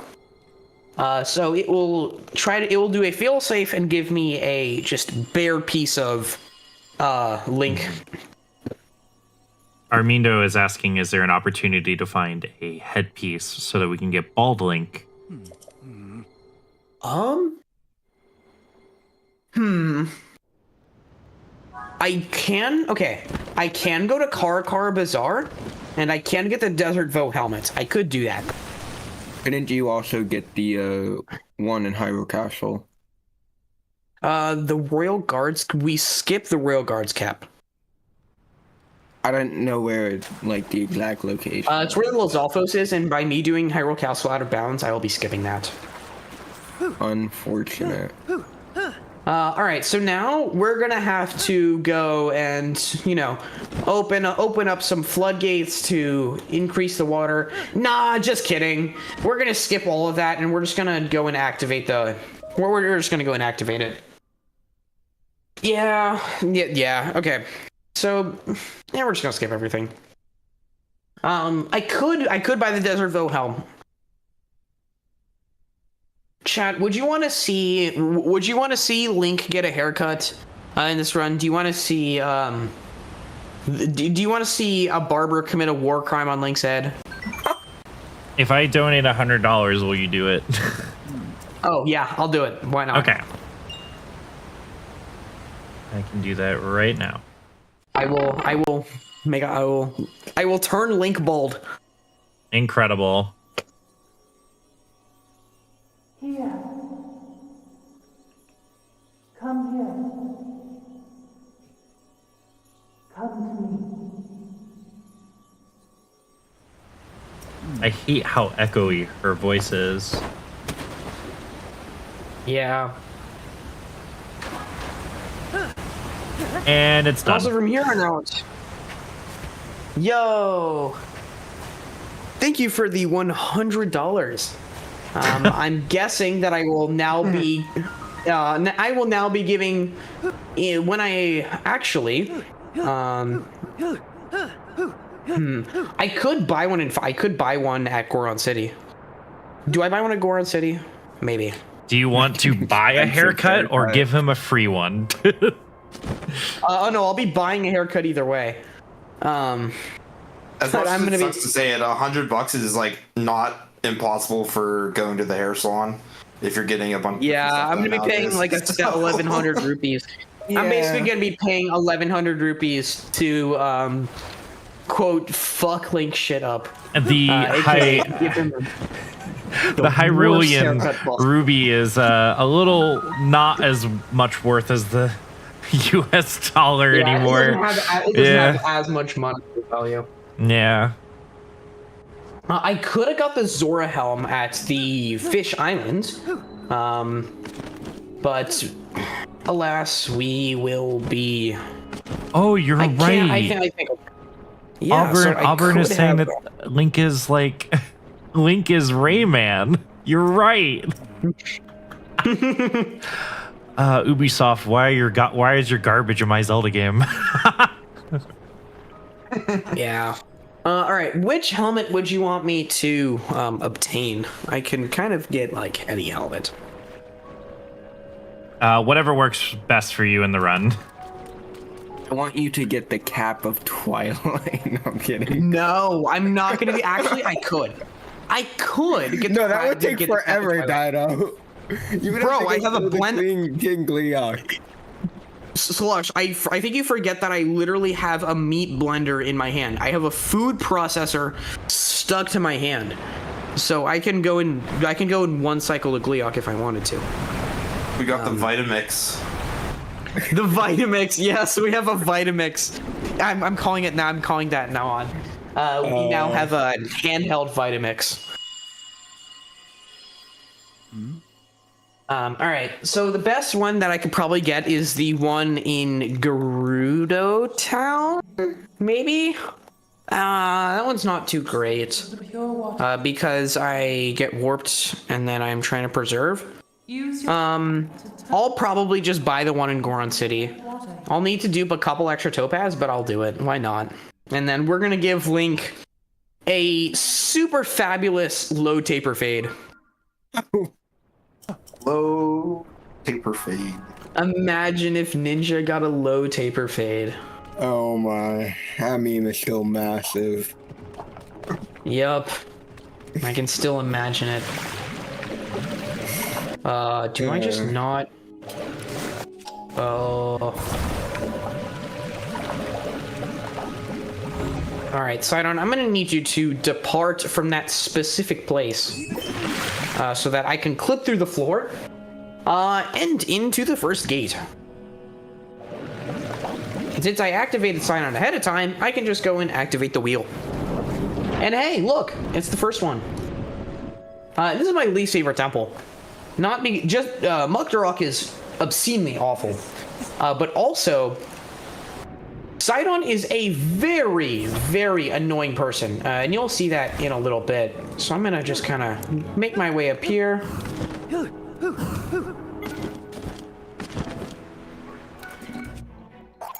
Just like so. We're going to ultra hand this up, get out of the water, and this is why Sidon is super annoying. I'm gonna spawn a stick, and then I'm going to pray to the living god that Sidon spawns in a timely manner. I'm basically trying to shorten his despawn radius as much as possible, and there he is.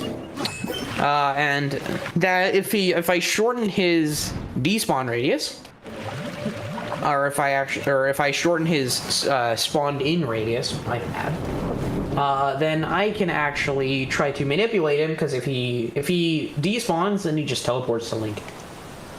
So that's why I'm just like basically using the map, and like I'm just spamming buttons because I want to be as impatient as possible.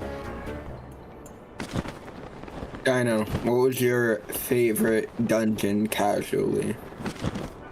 Lightning Temple for sure, and it's not really close. Lightning Temple is the only dungeon that felt like a real Ocarina of Time style dungeon that had like puzzles and stuff. All the other dungeons just felt like Divine Beasts, and they were extremely underwhelming. Yeah. I have. Where's Swan? Okay, Cylon. I have opinions about this game and Breath of the Wild. Yeah, I do too. In fact, I'm actually writing a video script right now. It's like 14 pages long about what I hate about this game. Like I think I argue that Breath of the Wild and Tears of the Kingdom are like the most interesting mechanically and speedrun wise. But like I agree. But like anything else, I cannot stand. I cannot play this game casually and enjoy it. It's just not. It's unfortunate. Yeah, one of the things with this game very fast. One of the things about this game is that it has a lot of filler, and all the rewards you get are extremely lackluster. So like, you know, all the stuff that they added just feels like filler because it's the exact same thing over and over again. Like, you know, Addison signs, for example, you just have 81 of them and you can't really know where they are. And then once you do 81 of them, you get the worst paraglider fabric in the entire game. Or for bubble gems, you can get a paraglider fabric for getting 147 of them. Or if you get 47, or if you get 46 of them, you can instead just like buy everything in the shop, and then if you get all of them, you get another extremely lackluster paraglider fabric. Yeah. I think my biggest criticism of this game is that you can interact with the story in any way, and that unfortunately ends up you getting spoiled for stuff. I played the game for the first time, and I saw the Ganondorf kill the lady cutscene first, and I got very upset. That's very unfortunate. One of the things I wish is that it makes it good for 100% speedruns. But what was I gonna say? Oh, it makes it very good for 100% speedruns, but for casual, not having the memories in a very specific order is it's an extremely oversought point. Also, not being able to display key items is also really bad. Like, you know, if I get All's Well, which is a snow globe, right? Why can't I display it in Link's house? Yeah. All right, and that's Water Temple. As you can see, Muktaruk is extremely lackluster. We're going to make our way up to Sidon. We are going to Zuggle real quick. 2, 3. And there we go. That is Water Temple. Even in Breath of the Wild, you remember the developers didn't expect most of the people to 100% the game. So honestly, I would not be surprised if the developers did not intend for people to do it. Yeah, but also just like, if you're not going, like, you know, but at that point, it makes it even worse because you want to progress the story, but it just makes it so that you can get spoiled by the story, and you will get spoiled by the story if you do not get like a 12 factorial chance. At like a 1 in 12 factorial chance. What is, Actually, I think there's more memories than just 12. I think what's really weird is that, like, we've had open world experiences that have a linear progression story built into it, but then you have games like Oblivion and Skyrim and Fallout, like New Vegas, where they all have separate linear stories for separate, like, you know, areas in the game. But this one does not. And nor does Breath of the Wild. There is no linear progression whatsoever. So, I don't know. I still think it's a good game. I think my consensus is that it comes down to I don't think it is a good Zelda game. But I feel like these two games... Yeah. In my opinion, this game is only good in the speedrunning scene. It is an extremely mediocre, if not bad, game. if you're trying to play it casually, but in the speedrunning scene, especially in 1.0, this specific version is just so broken that it fixes that if you don't care about the story and you have really fast ways to move around and you don't really care about the rewards in the game, this game actually becomes quite enjoyable somehow, some way. So yeah, like, you know, for me, I've already heard the story, and, you know, I've heard the fish drama like we're seeing here. I've heard this bogus fish drama that's really stupid, right? And, you know, I've played through this a bunch of times, but it's, you know, really fun because there's so many glitches in this game. Like, I have 2 shields equipped, I'm missing my torso, and I have 9 swords in my hand, and then I'm going to use Aladdin's magic carpet to magically make my way to Firedom. But yeah, My take on like, it has that always is- been. no, go ahead. No, go ahead. Oh yeah, go ahead. So, Armando here in chat will agree with me. We're kind of biased because we both came from the Ocarina of Time speedrunning scene whenever that was really taking off. So, any game that's not following that set linear path kind of just doesn't feel right to us, because then again, as speedrunners, we're going to take that linear path and be like, no, I don't think so. And we're going to just flip it around anyways. But being from Ocarina of Time, just like games like this never really clicked as like a Zelda game, because there was such a good set pattern, and I'm really hoping that they go back to it. I think the reason why they used the Legend of Zelda branding for these 2 games is because I think if they were to make an original IP for Switch 1 and release it, I think the Switch would have failed. I also would argue that Mario Kart 8 Deluxe was a great system seller for Switch 1. It was not a great system seller for Switch 2. Mario Kart World would have been an extremely good they lucked out seller if they didn't just like drive it into the ground through a single update in the first 2 weeks. Yeah, no, I agree with you on that one. What, Slush?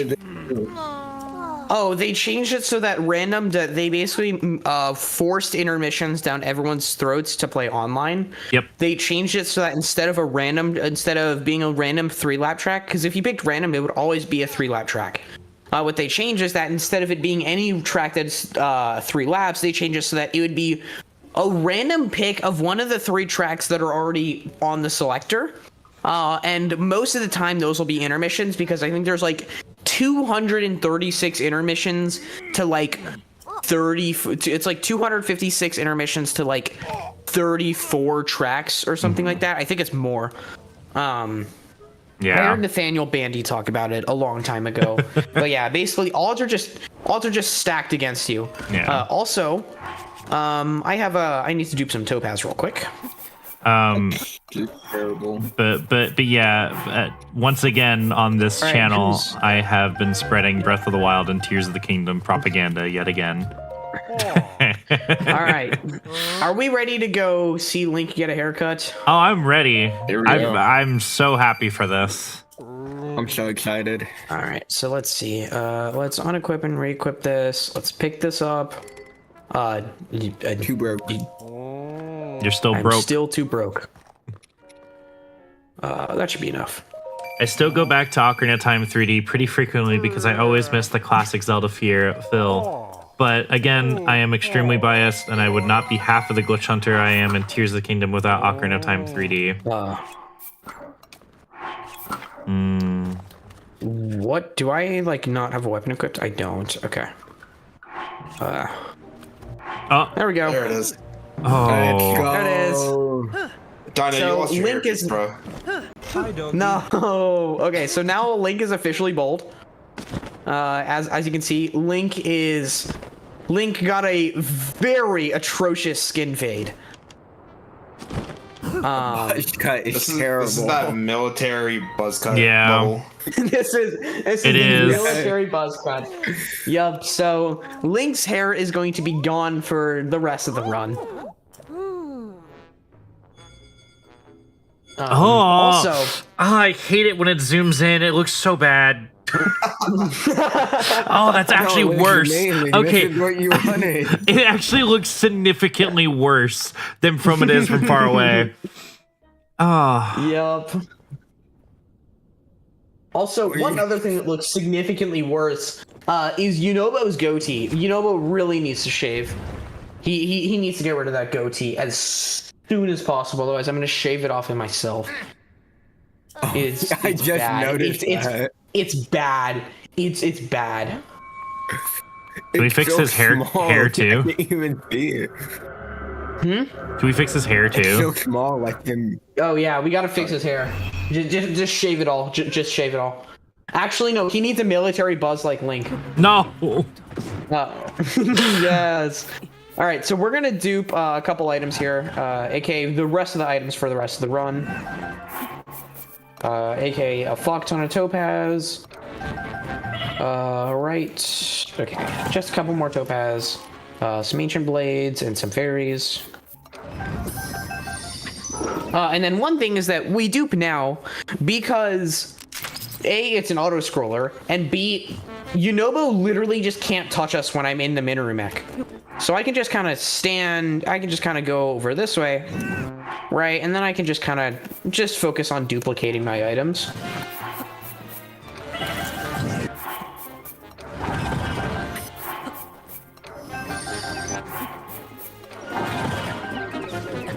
So I'm gonna whack him one more time. Also, the way that I beat Yunobo in 100% is that I chuck apples at him. You can actually damage Yunobo with literally anything. So the thing that I damage him with in 100% is I just chuck apples at his head. I have a Bright Bloom Seed. I could chuck a Bright Bloom Seed at him. Right. Give him a flashbang. Yep, flashbang. There we go. Gave him a flashbang. I could have grabbed the Dow's fruit on the way and gave him. You gave him a Snickers bar. He's no longer angry. No. No. No. Now I have to deal with him. And what I mean by deal with him is that now he prevents me from. He severely restricts my ability to do card slides until he turns into a ghost, and I can automatically disable him. UPR and Jetpack Showcase when I finish this run, I might. Honestly, I could. If I have the time, I'll do a little extremely complex glitch showcase. As long as it's not super long. Yeah. It shouldn't be super long. It shouldn't take too long. Okay. Worst case, I donate like $50 to just kind of like give me that extra time.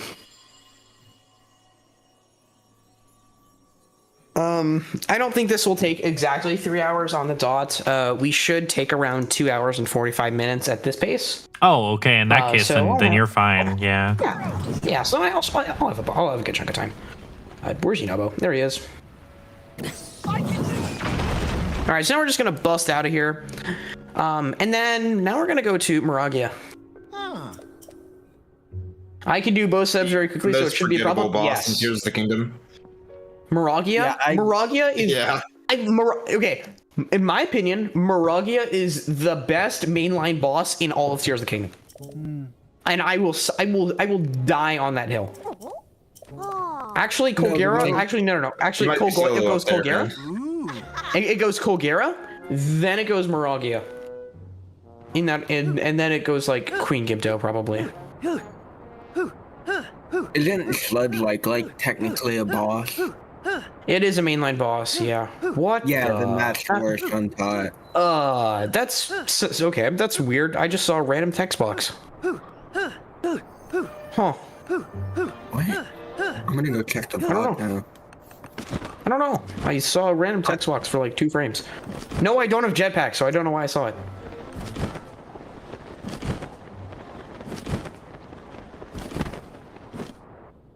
Hey! And one of the reasons why I really love this fight is because beating this fight casually is super cinematic, absolute cinema. And then beating this fight in a speedrun is really fast and absolute cinema. And you're gonna see that right here. Yunobo's gonna be like, oh my god, it's so big! Or it's really big. And then, hold on, it's what he says. Hold on, no one talk for the Moragia fight. Oh boy, it's real big. I hate that. Oh man. All right, so we're just gonna flip it and ship it. All right, so there's the first one down, and now I'm gonna just kind of rock it up here. Did Link just spin for like a second? Oh, please. Oh, whoops, I fell off the wing. Whoops, should be fine. All right, and there's Moragia dead. Oh, good. Gone. Destroyed. Removed. Yeah, no, that looked really it's cool. Real big. I don't know. Yeah, Link for a second. I don't know Link. what some people were thinking. I don't know what some people were thinking about the voice lines in this game. Just like, oh boy, it's real big, and come to me, or some like. I don't know. It's. I think they were just trying to have fun, but they didn't realize like how. How bad it is. Yeah, how bad it really is. All right, so now we're gonna go down Death Mountain, and this is why I duped. Let's see the fairy check. This is why I have like 40 fairies. I'm gonna use a bunch of them here.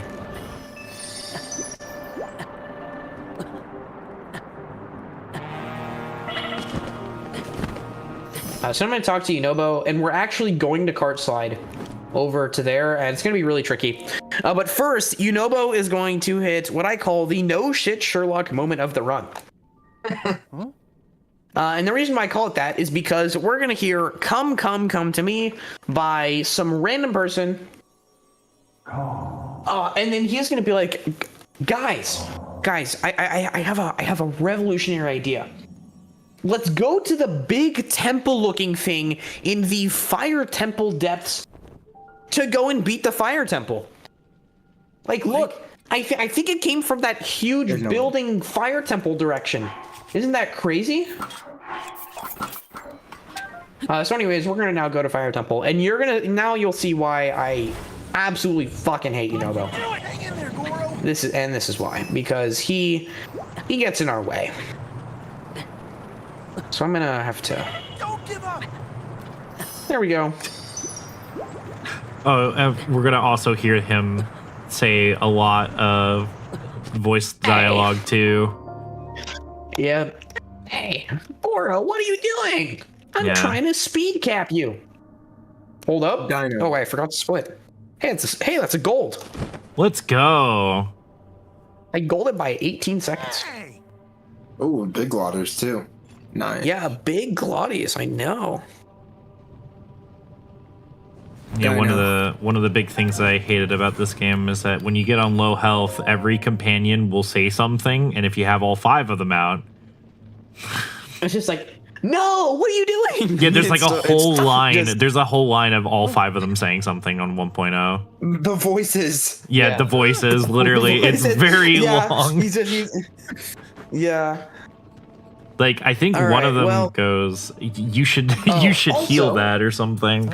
Also, if anyone thought that we'd actually go and talk to Yunobo here, you're just dead wrong. We're just gonna go around the side, and Yunobo's gonna be like, "Hey, that's not cool," and he's gonna just phase through the wall. So yeah, and then if we keep going around, we can meet Yunobo on the other side of hell. And here he is. So that's Zelda in there, but she's not Zelda. Whoa, big shocker. I don't know if she can handle that amount of heat, but you know, you never know. Also, going back a little bit, Dino, that 2-frame text box you saw, Slush went and took a screenshot, and it was saying screenshot. Carts are sure useful. That was the text box that we popped up earlier. Wow, so. that is it's very right about that. Carts are sure useful. That is, you know what? I think I might actually just make that my Twitch banner. That's actually really cool. I don't know. The game is doing something.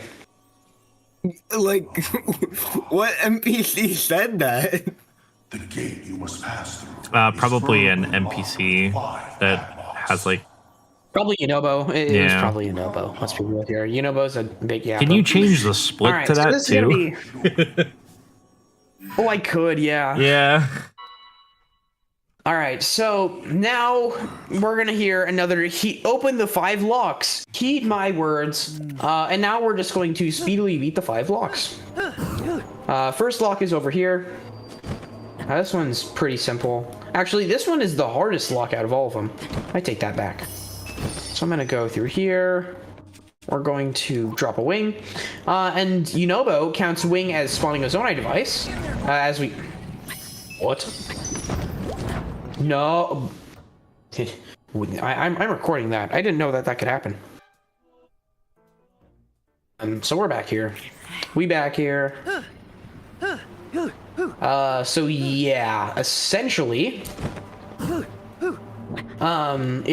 since apparently it counts as a Zonai contraption, so if we mount it, we can instantly have Yunobo teleport to us. Oh my god. Oh my goodness. I am selling and selling big time.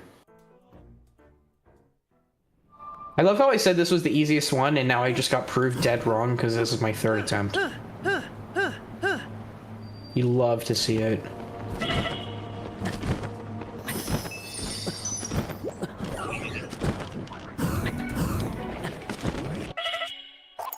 Please. Okay. We're just gonna... That was... Monka U Omega Omega. Where's Yunobo? Dog, where's Yunobo? Oh, hey, there he is. So we're gonna smash him into this gong.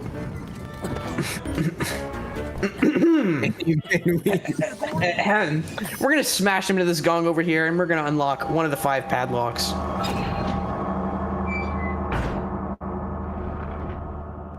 Thank you, Todd, for clipping that. Yeah, I got you. Yeah, we're gonna. I wouldn't be a real friend if I didn't clip that for Dino. Oh boy. Okay, so we're gonna come over here. Don't give up. Whoa. That's truly something. Okay.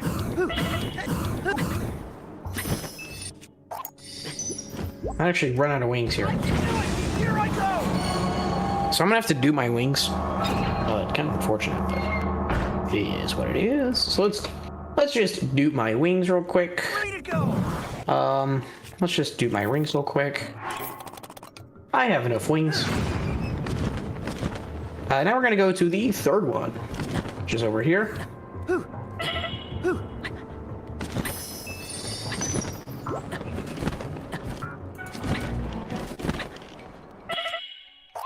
Don't give up. Wow. Okay. Wow. You're Wowzers. stomped by the wing. Why? Goomba stomped by the wing is in fact correct. Okay, hopefully. Here I go. There we go. These are a little bit precise because wings love to dip down. So yeah, that's great. Just Also, wings, you gotta be very careful with how you spawn them, because if you have any sort of forward momentum, they'll continue to carry that and you'll just never be able to land on. Yeah. Okay, there's the 4th gong. This might actually be a new worst, which is kind of unfortunate. Makes sense, but still. only one. Alrighty. So now we're going to... Are you ahead or behind, Dino? I am... Like of PB? Yeah. I'd have to check. Let me check. I'd guess behind, even though my PB happened in another charity run, which is kind of funny. I am a minute behind PB. That's not Yunobo. And this is why I hate the sages. They get in the way.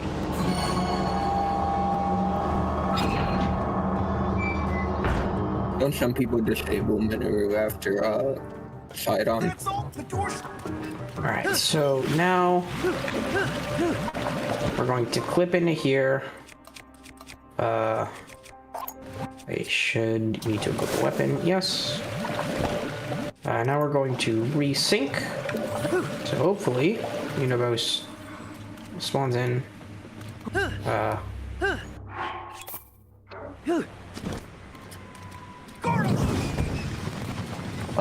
Wow, Yunobo is super weak.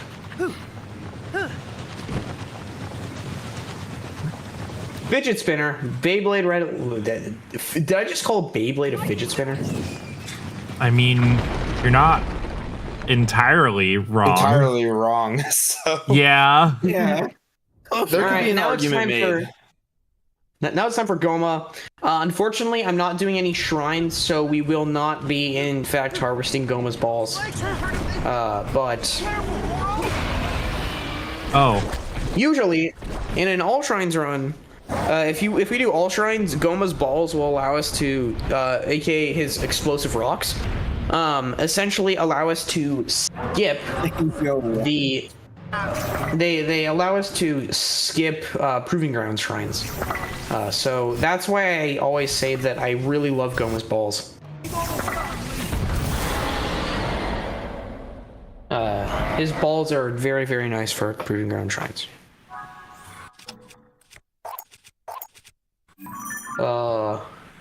Okay. That's no.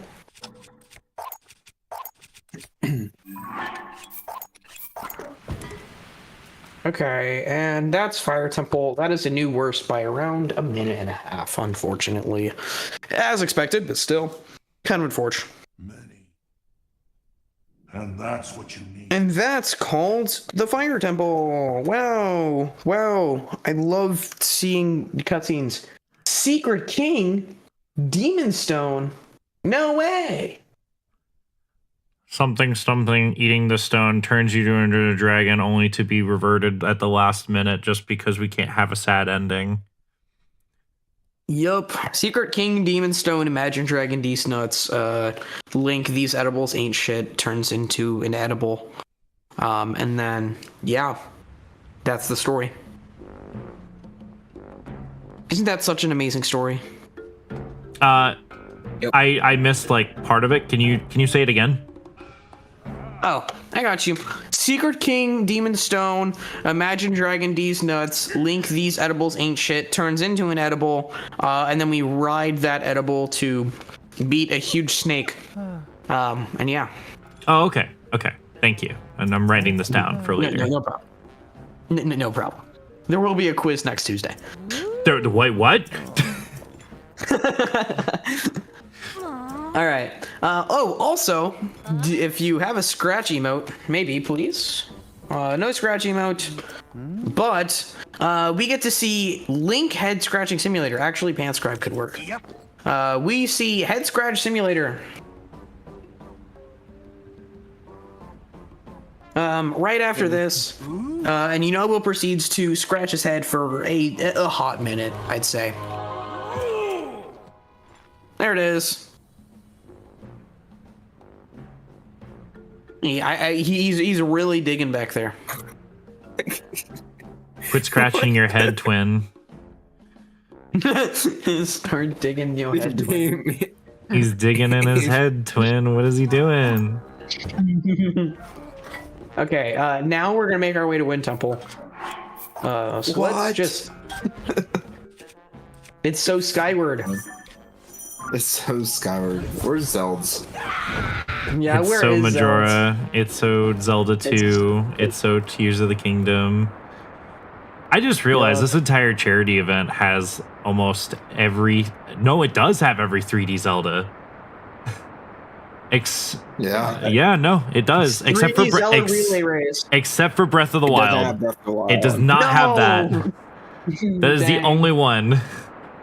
I should have done Breath of the Kingdom. You should have That done would've Breath of the been cool. Kingdom. That's true. Yes, Yeah. you should have done Breath of the Kingdom, bro. You're selling. All right. Yeah. We're just watching. Okay. If anyone's watching this riveting gameplay, you're watching a cart magically move through the sky, and we're moving at 400 kilometers an hour. Oh, hey, look, it's Rito Village. How many have gone by thus far? Only one of the 3D Zeldas, which is Tears of the Kingdom. We will have Wind Waker tomorrow. The following day, we will have Twilight Princess. We had Majora's Mask yesterday, and then on the last day, we'll have Ocarina of Time Rando. So, majority of the 3D Zeldas have been played here. Unless you count Echoes of Wisdom and Link's Awakening Switch. Nice. 3D Zeldas. I personally don't. Yeah. Or the 3D. All right, so now we see Link's abysmal boozy fade in action here in this cutscene. And then since we loaded Rito Village so fast, it didn't actually load the weather. So it's going to be as sunny as can be until I think we start the Rising Island chain. And this is called Sunny Day Glitch. So yeah, it's a sunny day, but it's still really cold. Might as well be Minnesota. Hi, doggy. So let's go this way. So we're gonna finish talking. Oh, also, fun fact. Teba and his wife named Saki actually make a funny Easter egg. So if you combine their names together, you get Teba and Saki, and you get Teba Saki, which is actually a Japanese traditional chicken dish. That is whoa there, whoa there, Buster. Let's not do that. Thank you. Big thing that just happened 14 hours ago. The Legend of Zelda Wind Waker now officially has arbitrary code execution, and any percent is down to 16 minutes. 16 minutes? 16 minutes. Yeah, so I've kind of been following along with it as part of the Wind Waker HD community. I have a little bit of play in the SD community as far as obviously being able to see what goes on over there. A friend of mine actually runs that 80% ace category, and I pretty much told him, I was like, hey, whenever Owabi decides to J-Town, actually, the same runner that I gave a shout out to for Majora's Mask. He is cool. top 4 in no ace for SD. I was like, hey, whenever Owabi runs that, we're going to see a pretty fast time. And I was correct. He put up a 1638 for any percent with arbitrary code execution, tying Majora's Mask, actually. So Majora's Mask and both Wind Waker are at the same exact time, which is pretty cool to see. I never thought I would see that happen. We are currently just trying to decide the legality of using an input viewer to set up the payload with the controller inputs. All right, so we're gonna do something called a V-slide here, and we're just gonna be card sliding at a 45-degree angle, as you can see. And then here, usually, actually not even usually, people think that you have to talk to Tulin and then go in, like, do something weird with him. No, you can just shoot a rocket at this Aracuda to kill it, and it will automatically put you in the cutscene. Just like that. And hey, would you look at that? I just remember this particular image of Tulin from Breath of the Wild where he's like slightly looking up, but I have to look for it. It's so stupid looking. All right, so we have a very challenging boss fight with 3 bokoblins, and we're just gonna be using a grenade to kill them. And they're dead. So yeah, just casual grenade. Nothing too much. We did it! Who's we, Tulin? Are you speaking French? You gotta give him some credit. Oh, I'm gonna give him no credit. He didn't do anything except for waste my time through text boxes. I did all the work. I hate Tulin. I hate him. He's so annoying. He's a little It sounds brat. like you just don't like any of the characters in this game. You could say that. I do like Link with his abysmal haircut, though. That is pretty cool. Why does Hearth look like a Fire Emblem character? With that hair? You're so right. Oh my god. Hearth looks like Hearth literally is just an emo bird. Hearth is secretly dating Hearth is secretly dating a goth Rito. I could believe that. Dorito runs a Hot Topic somewhere in Hyrule. Yeah. Okay, They have a so we're Spencer's gonna on the break other these side of that crates. mountain. Yeah, so we're gonna be breaking these crates for an extra 15 arrows, because as you can see, I was kind of low on arrows. All right, so now we're gonna go up here and we're gonna watch Tulin hit the no weighing emote because he sees a boat.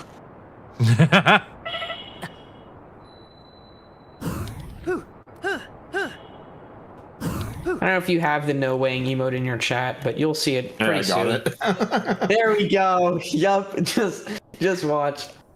Tulin, what are we gonna do? I'm a little bit surprised. There it is. There it is. There's the no way emote.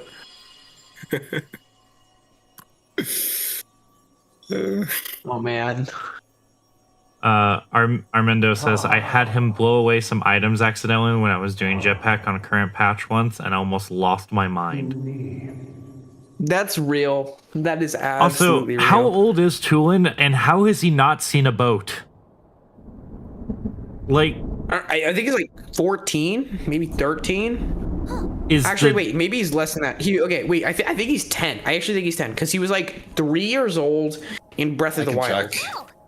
Right? Yeah, and then you could check, but if he was 3 years old in Breath of the Wild and now it's been 7 years, then he should be like 10. Okay. And now we're gonna do something called an RV slide. This is a very challenging slide, so I'm gonna basically put it horizontal, and this will give me this will basically give me less horizontal distance, which will allow me to scale the Rising Island chain without actually doing the chain. Essentially, this is just It's So Skyward.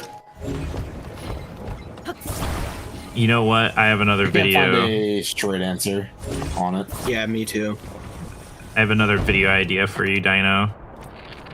I'd love to hear it. You can rate the education system in every town in Breath of the Wild and Tears of the Kingdom, because if Tulin does not know what a boat is, that's pretty bad. Yeah. It's reminiscent of that one person that says, what is the employment rate in a base town in Mario Sunshine? I think it was Delfino Island. It's got an 18% unemployment rate. All right, guys, look, it's Link is so skyward. If someone could just go like, can you just go like spam ping Zelda in Discords and say it's so skyward? And just I'll send text it. his. I'll text his personal phone number if I have to. Zelda, it's so skyward. The legendary Stormwind Arc. This is actually the only name of a temple that's like actually cool. Like saying the legendary Stormwind Arc is actually so cool. Oh, also Split. I also think the it's a boss new for war. this area is probably one of the coolest, in my opinion. It's got sick ass music too. Yeah. Yeah, I agree. There's a very popular video on YouTube where somebody redid that boss fight's music in the Ocarina of Time Majora's Mask sound font, and it sounds so good. Oh, that would be sick. Yeah, it sounds really good. Yo, is that the? Do you have the video is. link? I do, actually. I can go find it. Yeah, please do. I want to hear it.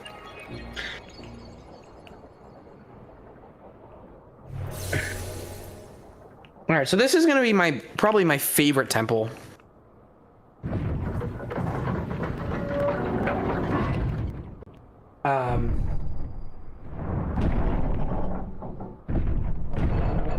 And with this temple, The reason why I like it so much is that it's not super repetitive. We're going to be doing basically a different thing for most of them. Keyword most. All right, come to me and hitting a good old no way. Brave fledgling. There are still 5 locks hatch on the deck. Please don't die. We have 45 more minutes. Oh no. And the hatch. I know. I know that cough from anywhere. That's the I accidentally inhaled my drink. That's what that was. That did sound like that, yes. Your ass it is. Yo, Half off the chilies. That's hilarious.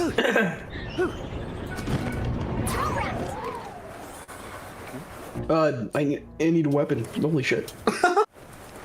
Holy shit, bro. I'm cooked. There we go. Oh, man. Alright, so now we're gonna be grabbing some more arrows over here. Boink, more arrows.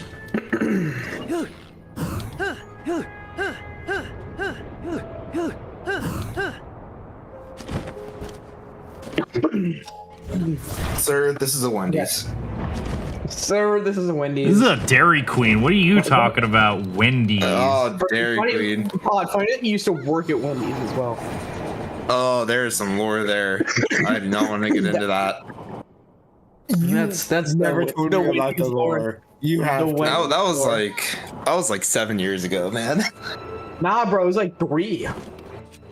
No, the last time I worked at Wendy's, yeah, that was at least 7 years ago. Brother, you literally old said are you? I literally remember when you quit your job at Wendy's. Oh, well, you know what? Yeah, I More guess I went back really there during the. I think I went back there during like summer break for college just to make a few bucks. Can we sir. Tulin. Thank you. So now we're gonna activate this through the wall. Just like so. Wendy's balls touch your jaws. Yup. 3 down. Now, is that directed at the Dairy Queen or is that directed at somebody else? I don't even know. Actually, what's the best fast food burger in everyone's opinion? Probably Five Guys for me. Dude, their burger's so expensive. I know, You but they're you like so put down a good. car- You can put down a car down payment for that thing. Holy. I know. Okay, what did I miss? I accidentally unplugged my headphones. Oh, we asked what was the best fast food burger. Yeah. Low key for me it's In-N-Out, and I don't even live in California, but for me it's In-N-Out. In-N-Out's pretty good too. Never had In-N-Out. We have You like Shake Shack? Shake Shack's pretty good. Oh, actually, hold it. Sleeper pick Culver's. Ooh, Culver's you're have really good right. burgers. Yeah.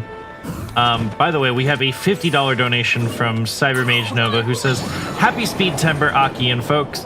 You have done such a wonderful job on this charity event, and it's always a highlight to catch. Thank you so much for donating to charity. If anybody would else like to donate, you could do !donate. We're still giving away something later tonight. Donate $50 and you might have a chance to get it. So, All right, so we just beat all the what we were talking about, fast food burgers. I just so happened to go and beat all of the terminals for Wind Temple. And now we're gonna go fight the good old Wiggly Worm, aka Colgera. Peak. We're gonna fight Peak. So usually you want to skydive through here, but actually, Colgera's underside is just always open. So we're just gonna shoot it with rocket arrows. And we're just gonna completely cheese the fight.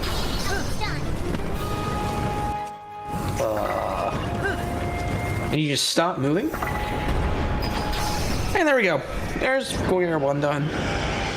That's how I did it on my casual. Don't I dare speedrun this experience the whole fight. I'm sorry, but for me, gotta go fast, unfortunately, is gonna be a priority over enjoying the game. Is every dungeon just 5 locks and then a boss? Yes, minus Lightning Yes. Temple. Lightning Temple is gonna be boss 4 locks boss. Actually, Lightning Temple is going to be even stranger. No, not on my watch. Please? Oh. Okay. That slowed you down just enough. Tulin, please. I need you to move your ass out of the way, Tulin.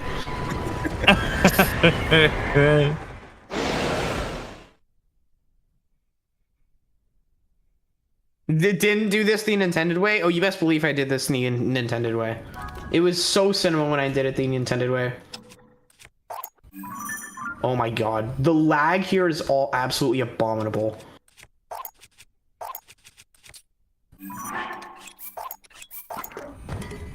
Yeah, out of all the bosses in this one? game, Colgera is definitely my favorite. Yeah. Yeah, I love for me, I think my favorite boss first probably Demon King Ganondorf. Ganondorf is probably my favorite boss. Then it's actually tricky. Oh, I mean like thematically. Thematically Colgera is like amazing, but the best boss in the game is 100% Ganondorf. Colgera, I felt like a casual Colgera as for like an actual Colgera will give you an out of body experience the first time you beat Colgera. Why is Lightning Temple laggier? When I beat Queen Gibdo, I went and I duped 650 bombs, and I used 450 out of those 650 bombs when I beat Queen Gibdo. I just mashed her with bombs, and then I mashed some Gibdos, and I mashed her with more bombs. Why is Lightning Temple laggier on 1.10 and 1.1.1 than 1.0? That's terrible. What? Wait, Armindo, wait. That's what? That's new info to me. No, I just like definitely an Armindo question to answer. Yeah, I just like scoffed at that, hearing that. That hurts my brain. I gotta figure out how to play 1.0 on Switch 2. Nope. So 1.0 or as a stock Switch 2, as of right now, forces you to update your game before you can play it. I bought a Switch 2 on release so that maybe, just maybe, I get to homebrew it in 2 years, and I'll get to play 1.0 on my Switch 2, and then it will be so cinema. Just for the community to decide that they're not going to allow you to submit it. Oh no, I'll submit it on 14 different tabs. Yeah. They'll decide they're just not going to make a leaderboard for that one. Maybe. My understanding. And what I'm referencing there is that right now there's like 4 different tabs, and 2 of the tabs for every single category have either 1 run or 0 runs submitted, and it's basically just 3. Wow, that is not a good card slide. I need to bail actually. And nice. there are 3 tabs that don't really have runs on them, and they kind of just are taking up space right now. And they're all for the same patch. It's current patch. Whoa, that's okay. What? Okay, sure. I didn't know that I had FreeCam mod installed. Sure, I'll take it. But there's current patch on Switch 1, there's current patch on Switch 2, and then there's current patch on Switch 2 for the Switch 2 edition. And the only one of those that actually has runs on it is current patch on the Switch 1. And then all current patch runs that were on the Switch 2 are still on the current patch Switch 1 tab for whatever reason. Yeah, so yeah. My understanding is that the Switch 2 will require the game to be updated because of the virtual card feature. So if you put because any version of the game, I think it's because it might use, or it has the ability to use online. Like for example, Mario Kart 8 Deluxe. Yeah. Mario Kart 8 Deluxe did the same thing. Yes. Where it forced you to update. And I think it's because of Zelda nodes. That is also true, yeah. But my understanding is that any game that before the virtual card update on Switch 2 requires the update to play. even if it doesn't go online or anything, because Xenoblade Chronicles 1 through 3 does this as well. And that's really annoying because those games have not gotten a Switch 2 update. So you are still playing Xenoblade 1 at 560p on handheld and 720 on docked. And it sucks. Yeah. So I think it is the way that the system is built. So I would love to see like any of them not force that update. Oh, Echoes of Wisdom doesn't force you to update. That's weird. That's strange. And I think it's because Echoes of Wisdom doesn't have any multiplayer features. I don't know. Yeah, but neither does Xenoblade, and it does force you an update. That's strange. That's so weird. That's so strange. And it doesn't do like a Switch 2 update either. Yeah, this is all gonna be fixed when I homework my Switch and it inevitably gets bricked by Nintendo, and then it gets unbricked through a class action lawsuit or something. I'd love to see that go through because the same EULA is written on PS4, PS5, and like Xbox consoles. That EULA change, like it would be really hard to enforce that legally. So would love to see that go. But then if the consensus is that Nintendo is in the right, that's really bad. Like all things through. It's why people who do emulation and such, like when they get in trouble with Nintendo, they never take it to court, because if we ever get emulation ruled in Nintendo's favor, that's really bad for preservation and a bunch of other stuff. So yeah. Oh, hey, look, we're at Car Bazaar. Oh, cool. What's another cool thing about like the Switch 2 whenever it released? Games like Echoes and Skyward Sword HD obviously didn't get updates really, but like they still saw massive improvements. And the same thing with Mario Odyssey. Mario Odyssey dropped by almost like 2 minutes, I believe, just purely from how much better you save 55 seconds on loads alone in SMO%. Yep. Yeah, it is nuts. Kirby Star Allies. Sword being. Oh, go ahead. Good. Yeah. I was just gonna say like Zelda's run, he ran on the Switch 2. Skyward Sword HD actually saved closer to like 3 or 4 minutes just on loads. So because it's such a long run. Yeah, so Kirby Star Allies in base Switch, every time you go through a door, you lose anywhere between 3 and 6 seconds due to load times between each room. On Switch 2, the normal like runs went down by 30 minutes. That's crazy. Which is like just because of just playing on Switch 2. It is like actually crazy to think about it. Whoa! Whoa. There we go, we're fine. Gecko, do not finish that sentence. What? No, Gecko, no. No. I read what he said. I was like, do not finish that sentence. Why the Gecko is kinda no, Gecko. That's sickening. Oh, man. That is putting me. Irrational, no. Canonically, in Tears of the Kingdom, she's like 15 to 17, I believe. It's been 3 years. It's been 3 years, so it's fine, right? I don't know. But no, she's not talking about. No, Gecko isn't talking about Riju. Gecko is talking about just straight up Gibdos. No, we're talking about Soup. Soup Shadow. Yeah, Irrational Soup. Yeah. Oh wait, is hold on, please. Mods, arrest him. Guards. I don't know. Guards. It's wrong to say she's a babe. Holy bro. Is bro watching the stream with one hand? That's crazy. No! Jazz cooked. Jazz cooked. I can't believe I'm not the most fucked up on here. That's crazy. I had a first-time chatter when I was debuting my summer model. They came in and they said, I would talk more, but I'm lurking. One of my hands is busy right now. And I was just like, are you fucking kidding me?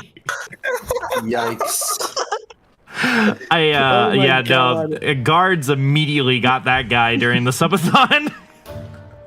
Oh my god, wait, no, in Player 5's chat, it was his birthday. No. And it was his birthday, and someone said, and first chat message was "Happy birthday, Daddy" with the drool emoji. That's the first message, bro. I've never seen Player 5 more shocked at anything in my entire life. Shore up the defense. It was so hilarious. Bro, We're gonna make quick work. We're gonna make pretty quick work of the Karakara Bazaar defense. With Pocket Rocket, I can just kind of go around, chuck Topaz, and then I'll be able to use one lightning boost here to kill 2 out of the 3 Gibdos, apparently. And then we're gonna go all the way back over here, and hopefully I make it in time where I can shoot. Yes, that hive is right. Okay, we gotta chuck one more. The hive near the north gate too. Take them out. Take them out. Oh, God, another hive down. Okay, nice.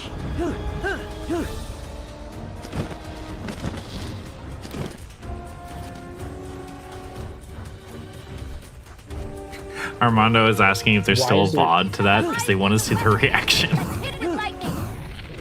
That's the last of the hive. Okay, I think that prevents. I feel like P5 probably would have been pretty quick to get rid of that one. Yeah. No, it was actually up for like a solid 3 minutes. All right, and it was the funniest thing because Player 5 was like, "That's enough internet for the next 2 months." He's like, you know what? It's my fault for having a Twitch account. Glems has an actual use in this. Bro, this emote is absolutely trolling me, bro. It's actually crazy work. Oh, I'm sorry. The this and those emote. It's hilarious.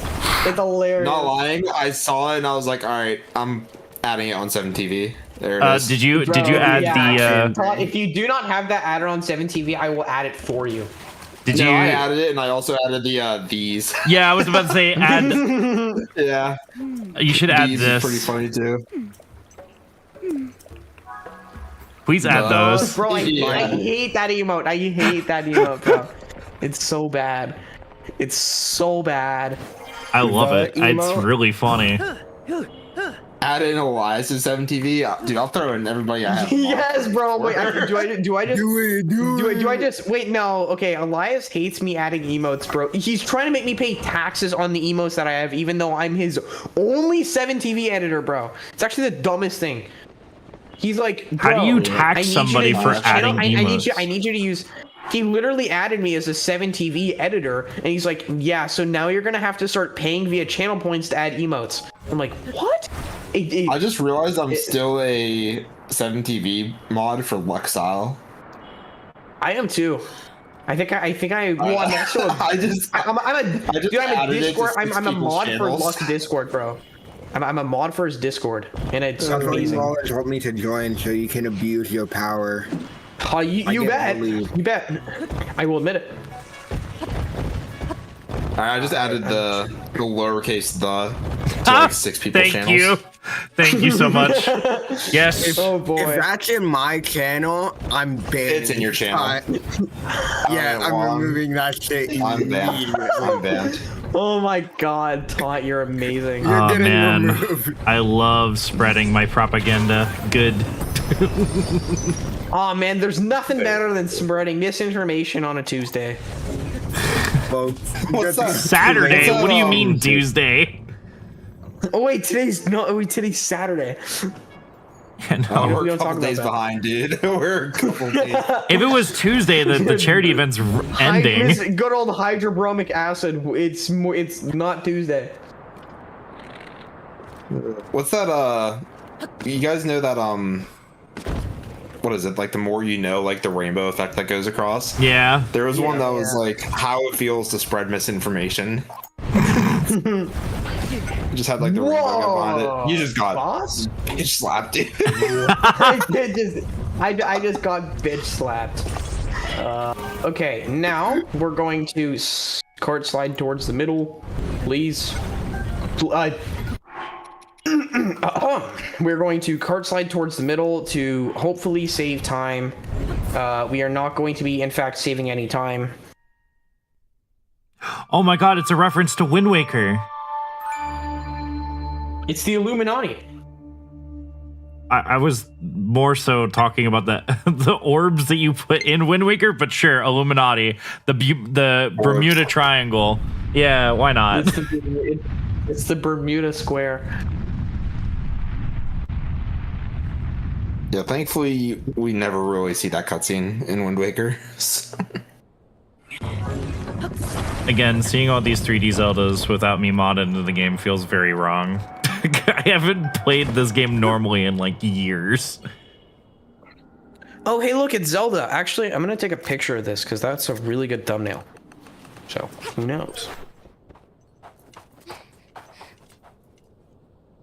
Guys, don't you guys love Link's super luscious locks and his haircut?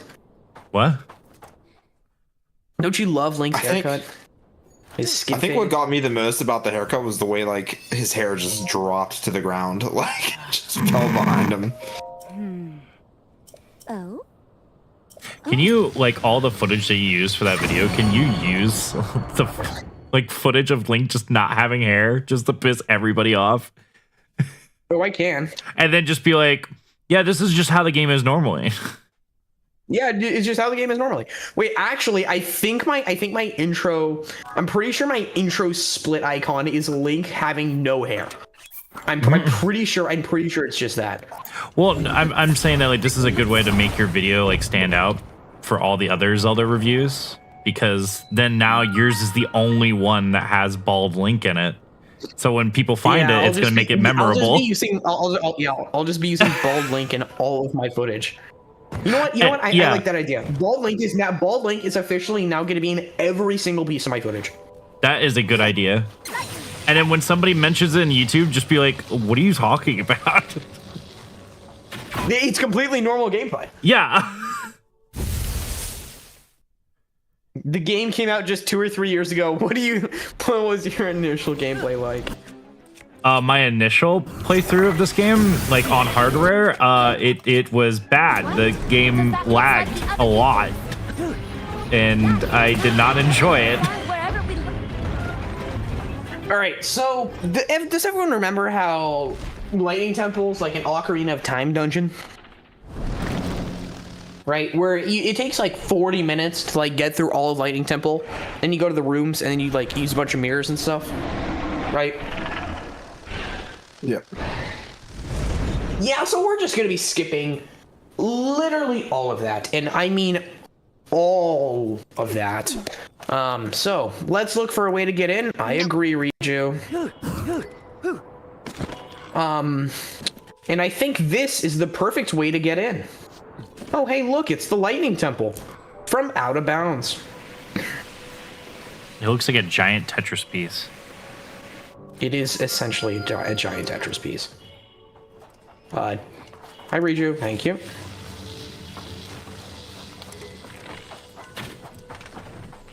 What? There we go. So now you go off to the next one. This is peak Lightning Temple gameplay. All right, Riju, spawn in. Run faster, faster, Riju, faster. Thank you. She doesn't know the meaning of the word.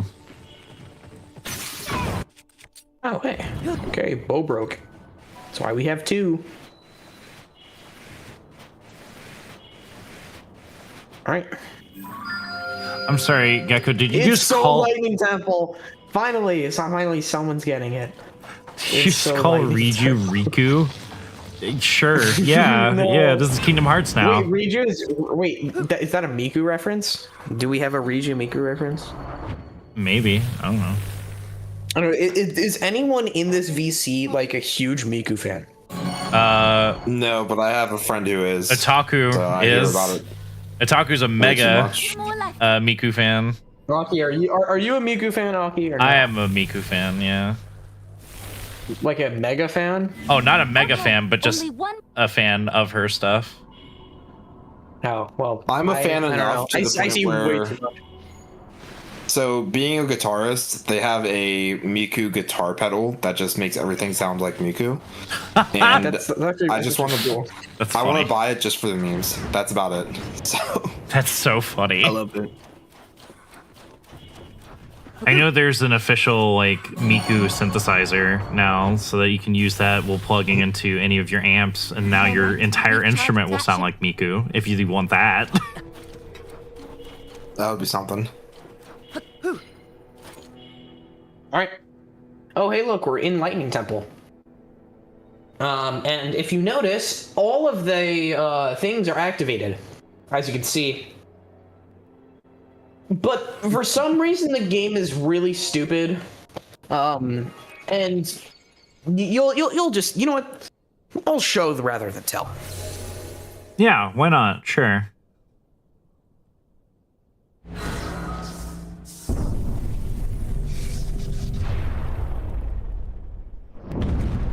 Sure. Okay. We do, in fact, have all 4 locks activated, so it just doesn't go up, and I don't know why. It's actually because this cutscene's a set cutscene, so that you can hear, young little Padawan, go defeat the 4 locks so you have the last 16,000 times, and then I'll let you up. Go unlock the things. Only then will I give you uppies. The 4 batteries, and it will function Exactly. once more. If you see, you'll see 1 mark on the map. That is just Queen Gibdo on the top floor.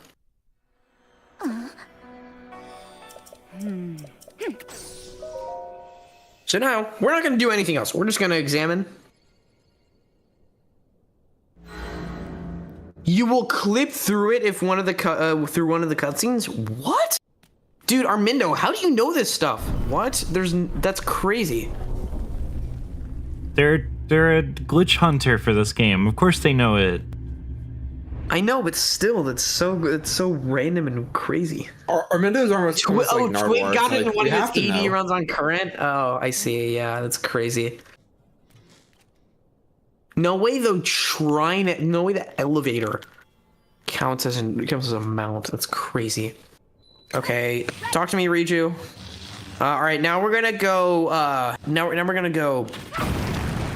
Link's gonna cosplay as pest control for the next 30 seconds or so. You know, the military haircut kind of sells it for that. We got it cornered here.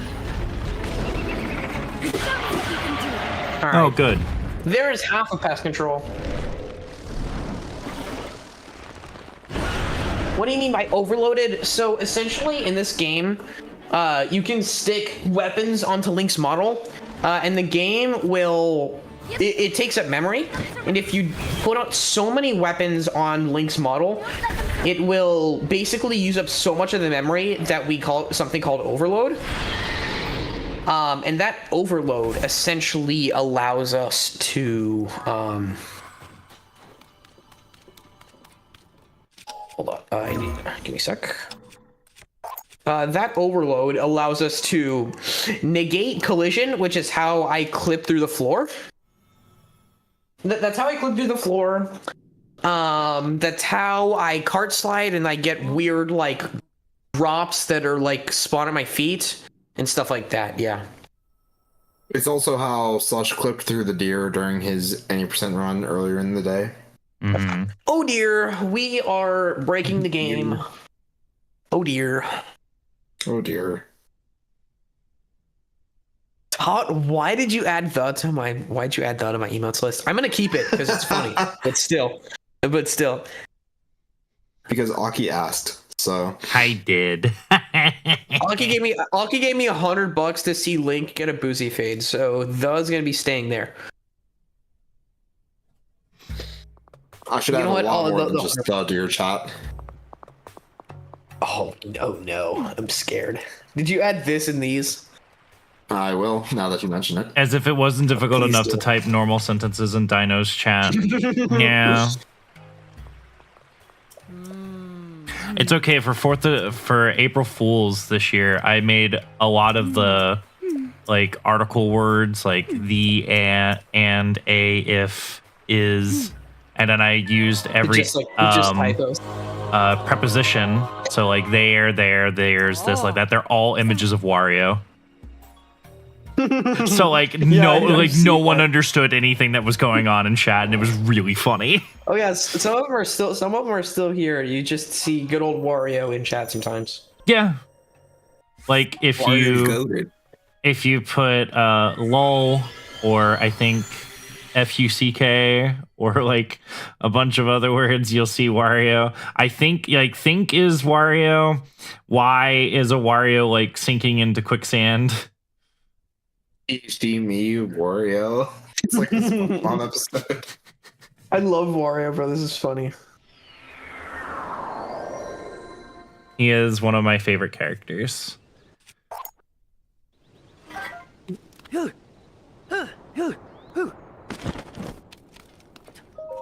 All right, talk to me, Burrow. Oh? What? No way! That's crazy! One of the first things I did in this game was I made a little box, and I somehow... That's the wrong V's emote. Add the right one, please. Aw, come on. Oh, come on. Yeah. Rules are rules, bro. Come on. But yeah, I got a little box that I made with some of the wooden crates that you can get out in the overworld, and I messed with Purra's like normal position and flung her across the world. It was very funny.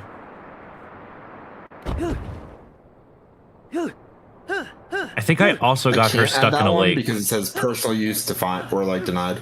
Unfortunately, so. Damn.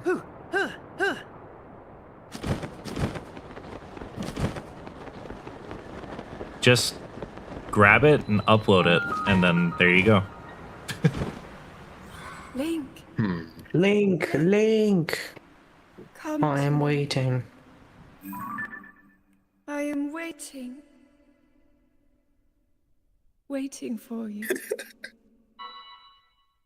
Oh, hey, look, we're already there. Hey, look, it's Zelda. Was ist das? This isn't Zelda. Instead, we're gonna have to boot.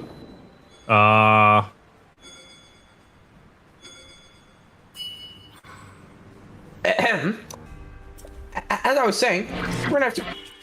As I was saying, we're gonna have to go beat the crap out of some enemies. That shield is strong. Okay, we need a Zonite charge. Now we're gonna go to the library, and then I literally learned this trick right before stream started, so I'm gonna actually activate the Saratobomac warp point, and we're gonna pray to the living god that I get this first try. If we get it first try, I want to hear the biggest pop off.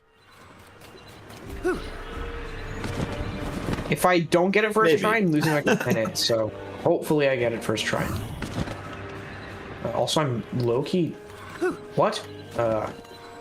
Zelda? I'm also like low-key...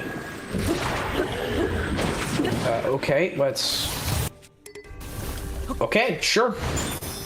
No. How many... I'm at 19, John. Okay, I need arrows. Please give me arrows. Please give me arrows. I need arrows. I'm at 2 arrows. Amoebus? Question mark. You're so right. What is it, Rivali? Yeah. All right, let me. What? Options. Amiibo is enabled. What? It's probably a Hyrule Castle thing. Oh well. I need arrows. Okay, well, we're gonna have to improvise, and we're gonna have to find some arrows. Usually in these types of places, there's like arrows. There's in fact not arrows. I'm gonna need some arrows, please. I'm in desperate need of some arrows. Hey, look, it's arrows. 10. That should be enough. I'm surprised you can't just ask Toolin and just be like, yo, can you spare me some arrows? Homie? Yeah, bro, he's infinite arrows, bro. Yeah. Can Brother, spare me some oats. yes. Exactly. There's probably arrows in that box. Do I have a... Ugh. Fish. Okay. Ugh.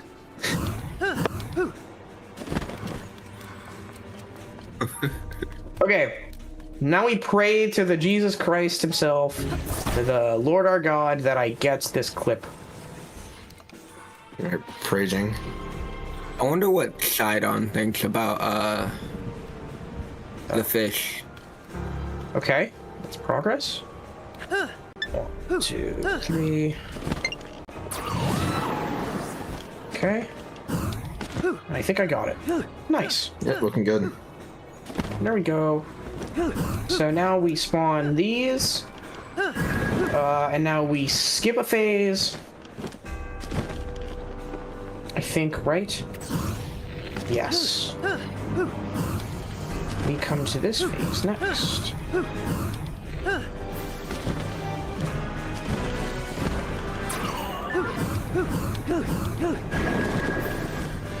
Okay, so we're going to use... I've actually never done this before, so please bear with me as I try to see what I saw someone send me and just be like, yo, do this and run. Alright.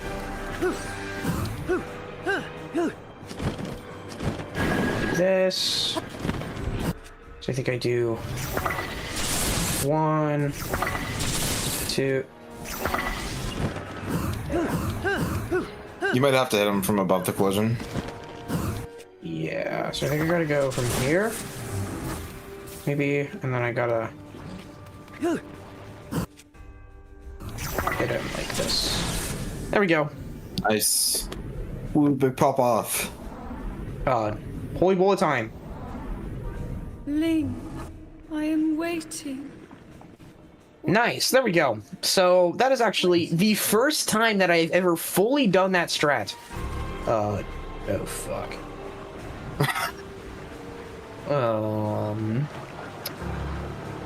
Technically, You have the Serotomac warp if you need it. I have to preserve Pocket Rocket. Yep. Oh. Please. Maybe. Uh-oh. Oh. We're fine. Okay. Ooh. I thought you had soft blocked there, because Armino, before you did it, did warn you to save. But I guess you're fine, so never mind. I think we're fine. Out of bounds water collisions in this are really, really weird. Yeah, there's actually a old 80% route that went to an out of bounds water collision, and if you got stuck in it, it was pretty much run dead. That was Ranch Ruins, correct? What, Ranch Ruins, right? Yeah, correct. Wait, no. It was Balcony. That too. No, Balcony never really Never had went to a water, I problem. believe. Yeah. Okay. Oh, okay. Armino was saying that... I can actually... Yeah. Some calling. Alright.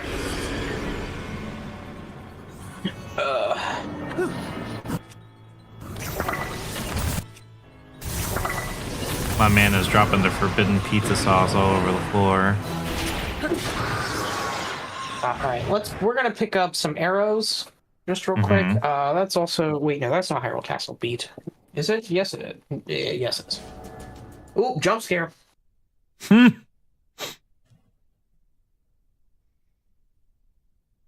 You spare me the tunic for the fans? Spare the tunic? I'll take off the tunic.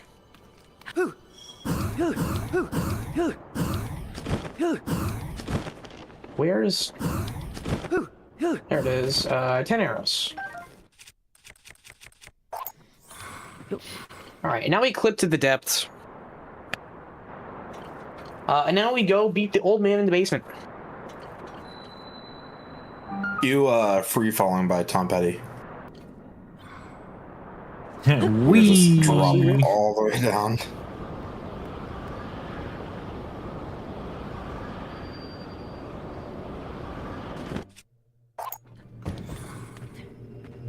I need you to clip. There we go. That's really bad. Oh. That's really, really bad. I didn't know you could pull there. How do I fix this?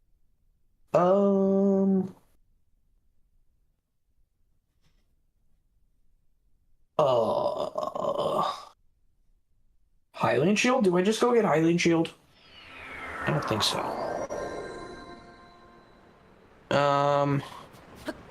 Yeah, Bounce is saying Highland Shield. Okay, Highland Shield it is. Alright, well, we're gonna get the Highland Shield here. We gotta complete the setup, the Highland Shield and Master Sword. There we go. So this is the Highland Shield here. Okay. So we're gonna get the Highland Shield. This should help us for Demon Dragon. But we are not going to be using Highland Shield for anything else because we want to still be able to shot Ganondorf before that. How many fairies am I at? I'm at 17. Chilling. Okay, let's try this again where I don't cull.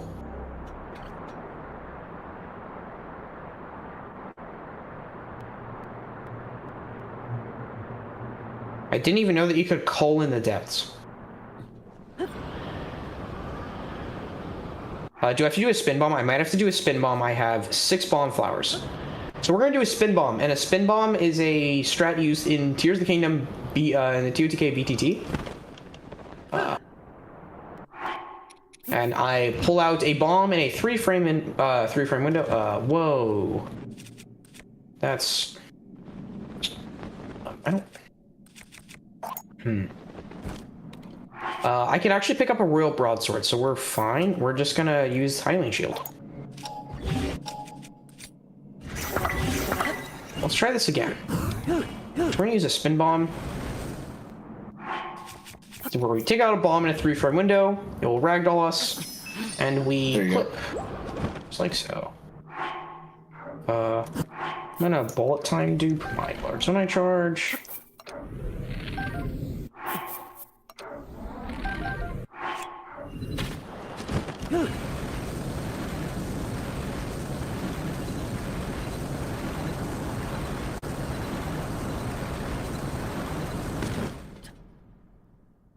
Alright.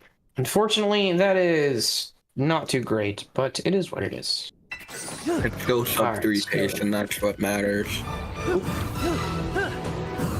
I need to dupe Topaz for some reason.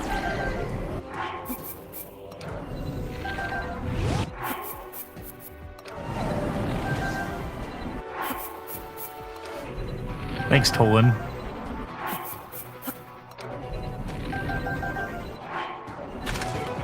Okay. Let's try this again, shall we? 1, 2, 3. There goes my rocket shield. That's very interesting.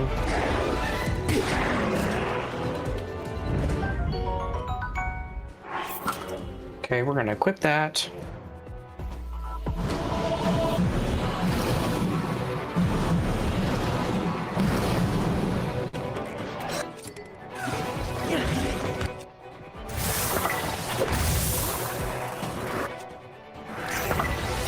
I should be able to get some arrows here if I go this way, right?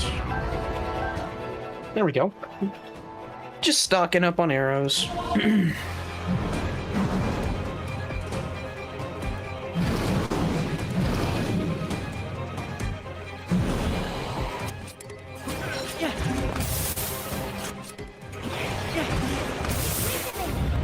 Okay, you are not dead for some reason. You die for 1 topaz. Okay. Also, I'm picking up things here because it makes the fade to black faster. So yeah. So I'm gonna hit him with a 1 and 2. And there we go.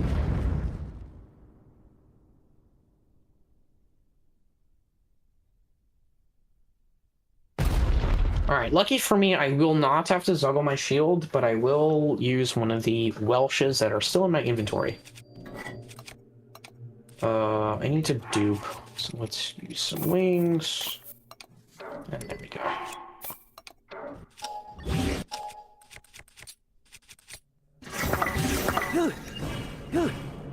So this is normal pocket rocket, by the way, for anyone wondering. And I'm gonna have to use one of these. I almost spazzed out for a second whenever you spawned back there because I was like, where's the boss rush? And then I remembered I just have really bad 80% brain rot. Yep. It's almost like I'm playing the game the intended way, and Intended Link way. definitely does not. And you just see Link with a buzz cut. Pathetic. What do you mean pathetic? I literally took a majority of your health.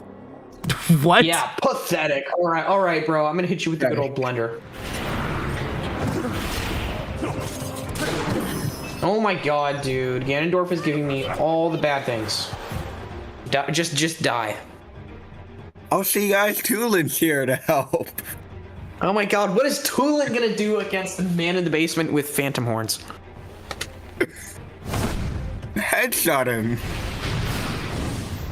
Yeah, just like tink off of his head. Give a scratch the good old comma embedded in his head. Mm-hmm. To the edible. Yeah. What were your first reactions when he flurry rushed your flurry rush? I screamed, Matthew Mercer, you're not allowed to do that. Big shout outs to Matt Mercer. That is the voice actor for this, yeah. He is the same voice actor as Yosuke in He also did Yusuke. Captain Levi for AOT. Yeah. He's Yusuke in Persona 5 and he's Chrom in Fire Emblem Awakening. Yes, Chrom is Ganondorf. That is Matthew Mercer. All right, we are on to the Wiggly Worm showdown. Matthew Mercer got mad and decided to eat an edible, and now he is a giant worm in the sky. And now he's a giant wiggly worm. And our babe is also a giant wiggly worm as well. She stole your hair. Still love me if I was warm. She did steal my hair. But we already have the master. Link's ears look abnormously big when he doesn't. Oh yeah, I forgot about this. If you're one, if you're one under overload, he picks it up, but it's desynced. So he picks it up, but he didn't pick it up. So, yeah. If I were to have one more Zuggle going into this, I would be falling through the ground eternally because Zelda counts as a mount, and I'd be overloaded and it'd soft lock my game. TOTK is just his elaborate D&D campaign. I have to agree. All right, let's go beat up. It's Ganondorf's D&D campaign, but Link comes in every time he has to roll for initiative, and he says, "Nuh-uh." Nuh-uh. Also, the Master Sword is extremely bright. Yes, it's because I'm holding 10 of them in my hand. So it is 10 times the flashbang. Alright, so I'm going to be doing something called one cycle. Hopefully I get it. It'd be really cool. I drop one of these. I do this. Yeah, 100k lumens in that blade. Oh my god. It's the 100,000 lumen flashlight and just a blade. Okay, so we're gonna do this.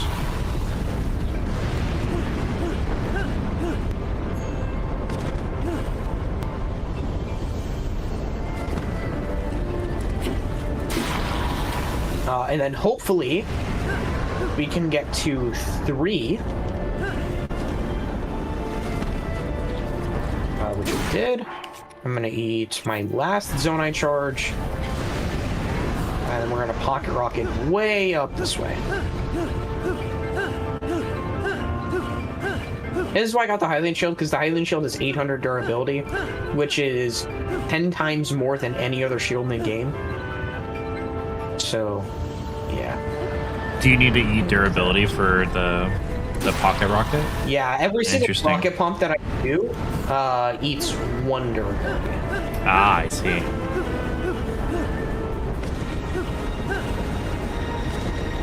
Hopefully I can get within range of a topaz.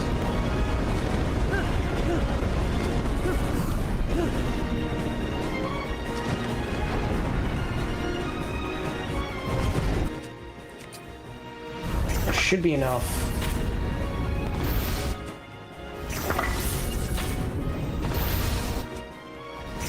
Is that enough?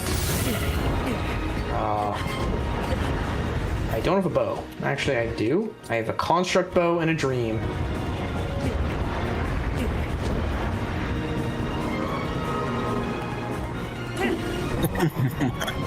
All right, let's go.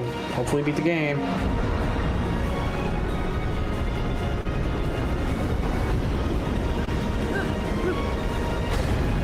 Let's not. Meatballs. Let's not. I will say that this final boss is far more interesting than the Breath of the Wild one. Nice. I don't think I got Very it. nice. Did I not? I did not. Nope. No. Barely. I'm for it. And this is the 9-second cutscene that I was talking about. You'll see this. I just see a bunch of black. And there we go. Just barely sub 3. But I'll take it. We won't have to grill him because of it. We were gonna grill you if you didn't get at least sub 3. So All right. It should be a 2:56:31. It should be final time, I believe. Yep. Probably 2:56:28. And Link has his hair back. No! No! Unfortunately, you get all of your armor unequipped in this cutscene, which means that Link gained his hair back. Unfortunately. But he does still have the 100,000 lumen flashlight on his back. He gained his arm back too. He did. This is actually just an armor piece. He didn't really gain his armor back. Alright, now I'm going to be mashing A as hard as possible to get a first frame. Hopefully. Go.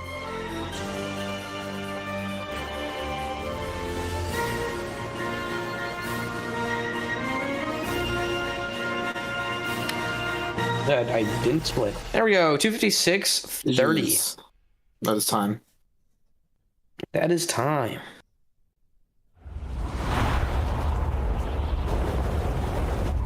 Alright, who wants to see me turn the fuse rune into spaghetti for like 5 minutes? Or maybe 10 minutes? Sure, why not? Alright, well, we've already seen this cutscene before. It will give let's people boot up. some time to enter any last minute donations before I write all their names on a wheel and spin it around. What the hell is that? This is JKSV, aka the save editor. This is the reason why I hacked my Switch. Oh, don't worry. This, if you think this is cursed, you should see my save. Bingus. Yes, I do in fact have the Bingo God save. I did actually. The Small Light held a bingo tournament in like July, and I did in fact win, which is kind of cool. So now I have like $2,000.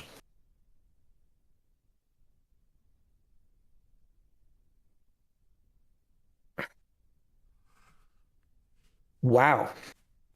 I love when my first YouTube notification is Clanker. I love it. I love it. No. Not appropriate. Yo, Aki, this I just now saw the message, but the Zelda 64 sound font Colgera theme is pretty sick. Yeah, no, that song is very, very good. All right. Well, I like how they have the TFTK logo. on, like, the okay, this is my practice Yeah. save for anyone who wants to see. I have a little bit of speed up, a little bit of stealth up, just a little bit. Some weapons. So first, I'm going to be doing a trick called UPR.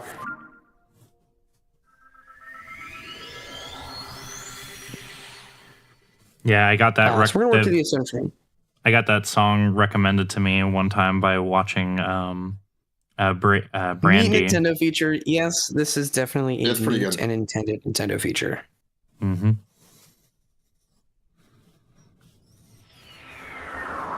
Alrighty.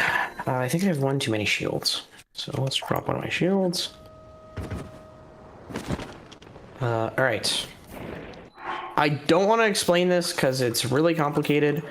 But you can just kind of see what happens, essentially. Hey, look. I throw my feet, and hey, look, it's at my feet. 1, 2...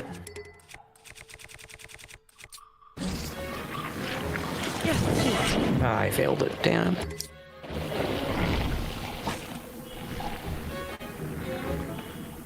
Please. Please. 1, 2. There we go. Like, eat us, but he don't eat us. Fuse and tangle. Crouch.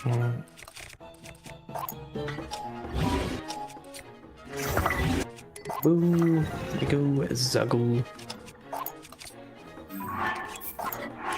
Hi, dog. I pick up this, pick up my bow, pick up this. Did I pick it up? Yeah, okay. So I did a bunch of funky stuff to give me a pocket rocket with a crap ton of extra steps.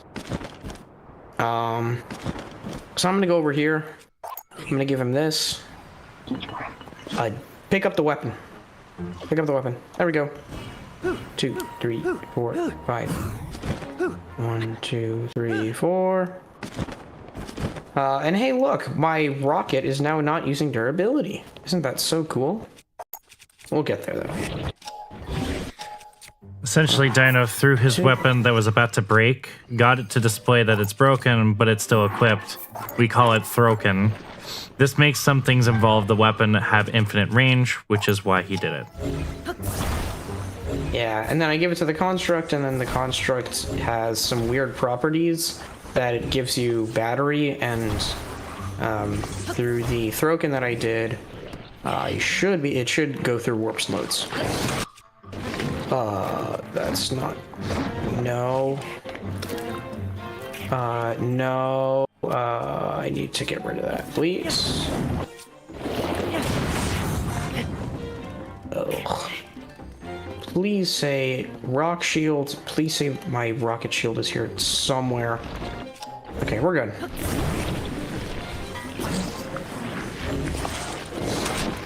No, stop. Stop it. Stop it. Stop eating my goodies. Okay, glue these two shields together. Glue a bomb. And then we're going to use something called culling if I can... actually, I kind of need that. Sorry. I need a rock. Where's my... Is he eating? No. Where's my rock?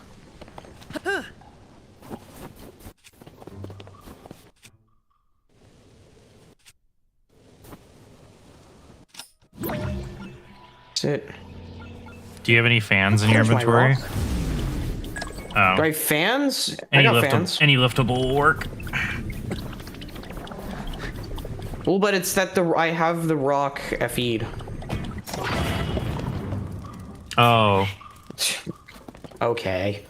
At least I have my rock. But I don't have my shields. Oh, hey, there they are. I've never had this out-of-body experience happen from Link where he just gets blown up a bunch of times. Okay, let's try this again.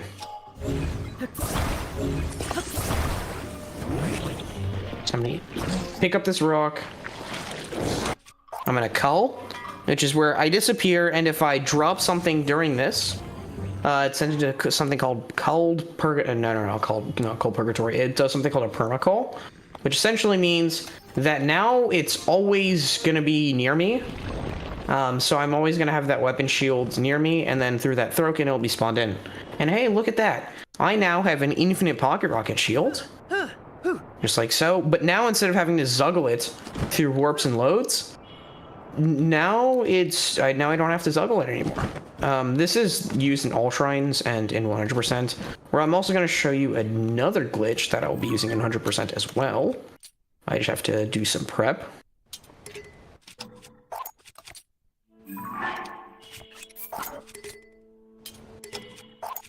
Two. Three. 4. 5. 6. 7. And 8. Boom. And now we are going to warp to the Great Abandoned Central Mine. And now with this rocket shield, now I can warp and go through any loading zone I want, and it won't break. It won't break when going into a bank.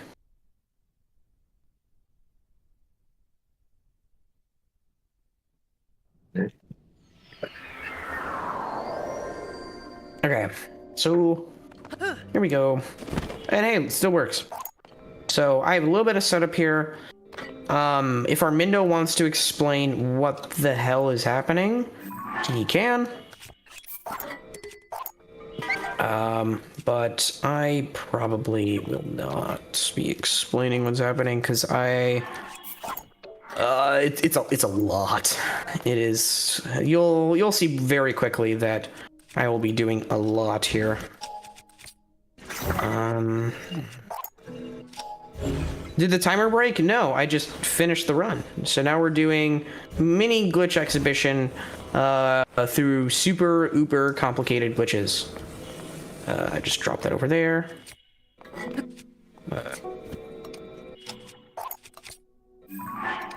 Drop, swap, swap, swap, swap, swap. By the way, I will have a guide coming out for this at some point, because these glitches are very complicated, and they are used for the 100% speedrun. So a bunch of people are going to have to learn them eventually, and learning these from a note doc and without any help is very, very difficult. Let's not reasonable that. Pick up, shields, weapon, boom, this, do this, pick up, circle, unequip, unequip bow, pick up this.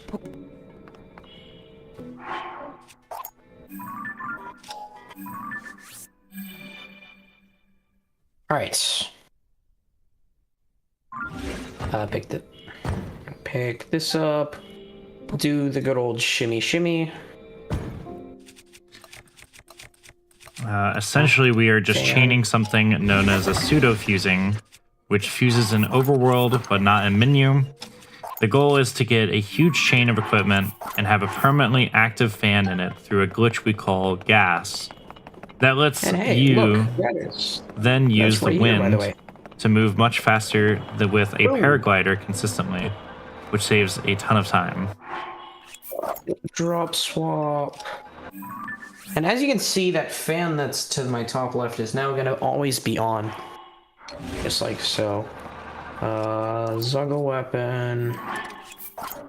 Unequip.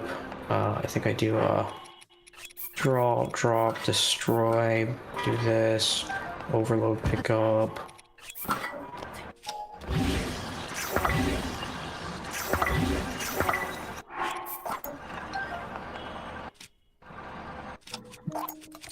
Okay.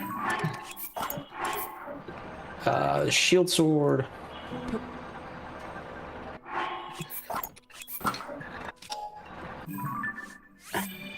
Guardless active shield. Name is nonsensical, but yeah.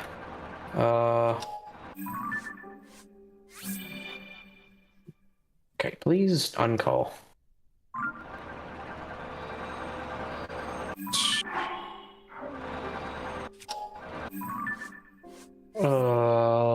What? Armindo, what's happening?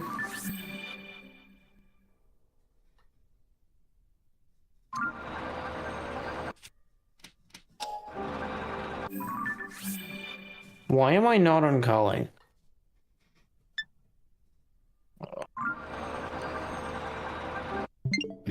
Hold on, let me check my... Ah, unfortunate.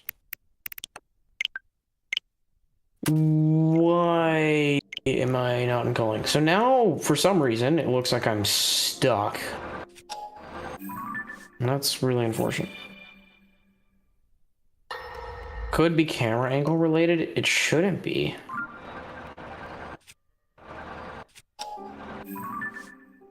So weird. Middle of pickup animation? No, because I dropped my weapon. It would have not allowed me to drop my weapon if I did. That's a problem.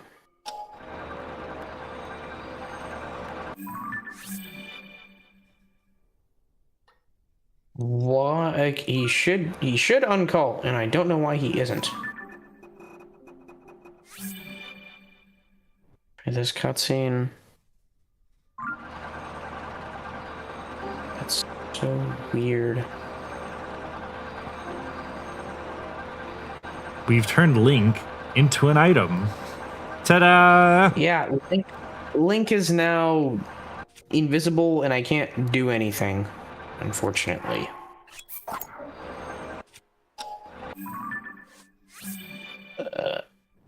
And I don't know. I don't know what I did. I'll probably look back at the VOD because this is something that I've never experienced before. It's something I've never experienced before. Wait, there's two of them now. So, yeah, because I dropped one, and then Oh, you dropped one. Oh, okay. Yeah. Oh, we're back.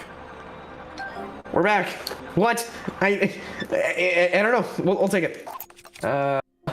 We are not going to be slowing down anytime soon, though. Alright, well, I apologize, but I do have to get heading out, so.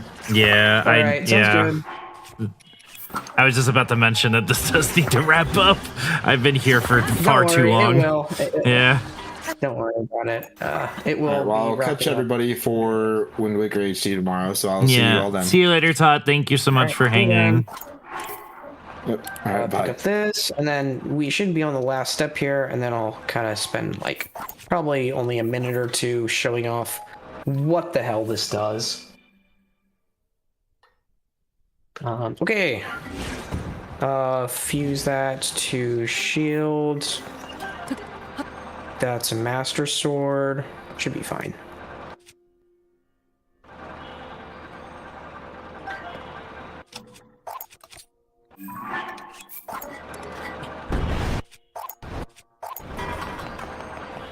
I'm gonna go pick up my rocket shield over here to just preserve it.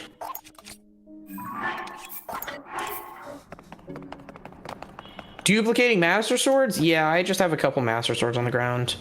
So we're just gonna recall this, pick it up, drop. It's gonna jiggledy-diggledy, and then we're gonna load this save. And then, after all of this, I will have the movement tech that we use in 100%, aka the pinnacle of speedrunning tech.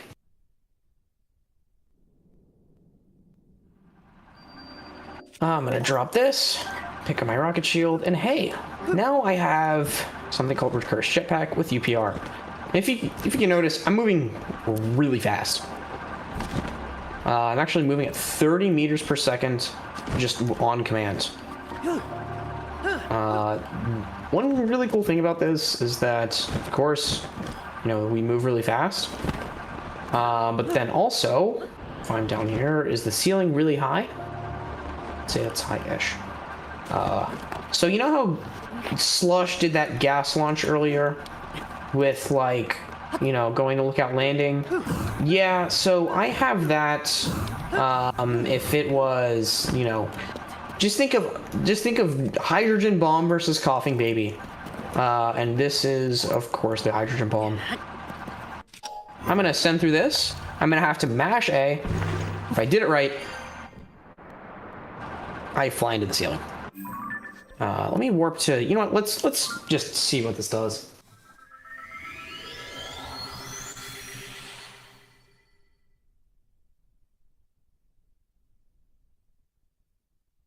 So we move around mostly with this. Couple things. First, it's an item, so Jetpack has durability, so if you do jump slashes on the ground a bunch, then you'll lose it. It can sometimes show up in weird places, so you can like pick it up and it will break. But then also gas launches. Let me see if I can miss your battery. Let me show you how this is. It's infinite height. Yeah. Also, we get launched up pretty high. Oh, hey, look, it's the Great Sky Island.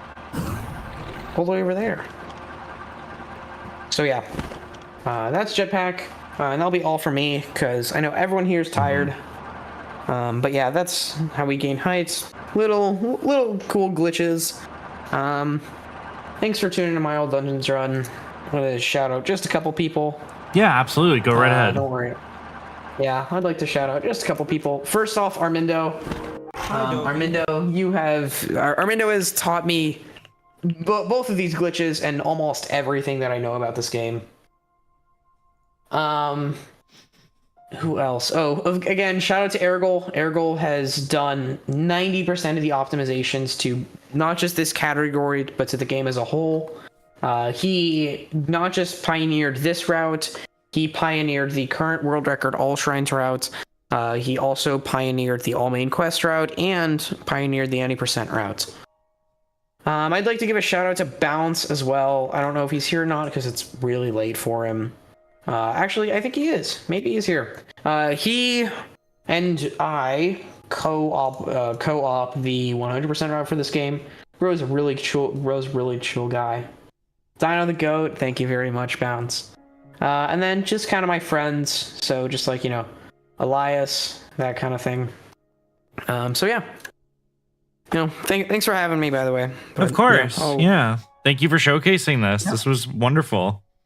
No in that case, I will be moving on to the prize raffle for the rest of the night. And we'll be setting up everything for tomorrow. So come back here tomorrow for some more fantastic runs. The schedule for tomorrow, starting off tomorrow, we have Super Metroid map rando. We have Spyro 1 120%. Followed by Spyro 2 Ripto's Rage 100%. We have Spinny Dizzy World and Marathon Kindergarten. And then last but not least, we have Wind Waker HD, No Manual Super Swim by Todd. So fantastic runs to see tomorrow. And we'll be doing that then. So take care, everybody. I will get to the raffle in just a minute.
Alrighty, ladies and gentlemen, if you want to put in a donation, do it right now, because I will be tallying the final donators for the rest of the night.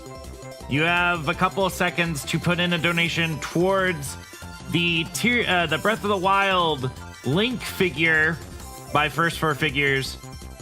Get your donations in.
Alrighty, folks, it is time.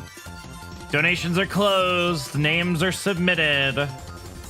I will spin it in 10, 9, 8, 7, 6, 5, 4, 3, 2, 1. Rip it.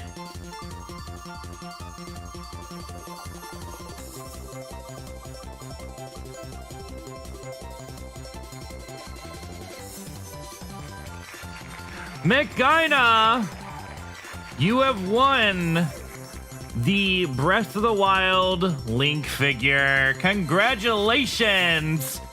Thank you so much for donating to charity, and everybody donating to charity. Congratulations. Reminder that if you did not win tonight, your stuff is still submitted for other donations later in the week. So we still got plenty of stuff to give away. So don't worry. Thank you again for everybody who's been donating. You have been wonderful. I'll see you all.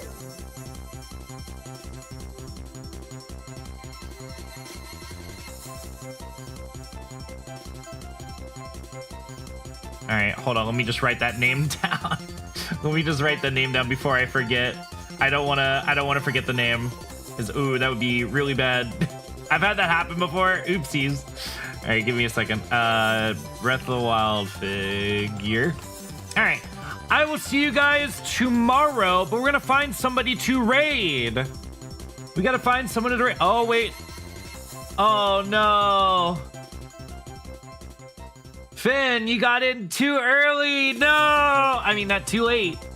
I'll put your name in down right now, though. I will put your name in right now, so I don't forget. But thank you, Finn the Fox, for your $50 donation. You'll be submitted for other raffles later in this week. All right, let's see who we're going to send you guys to. Let's have a look-see here.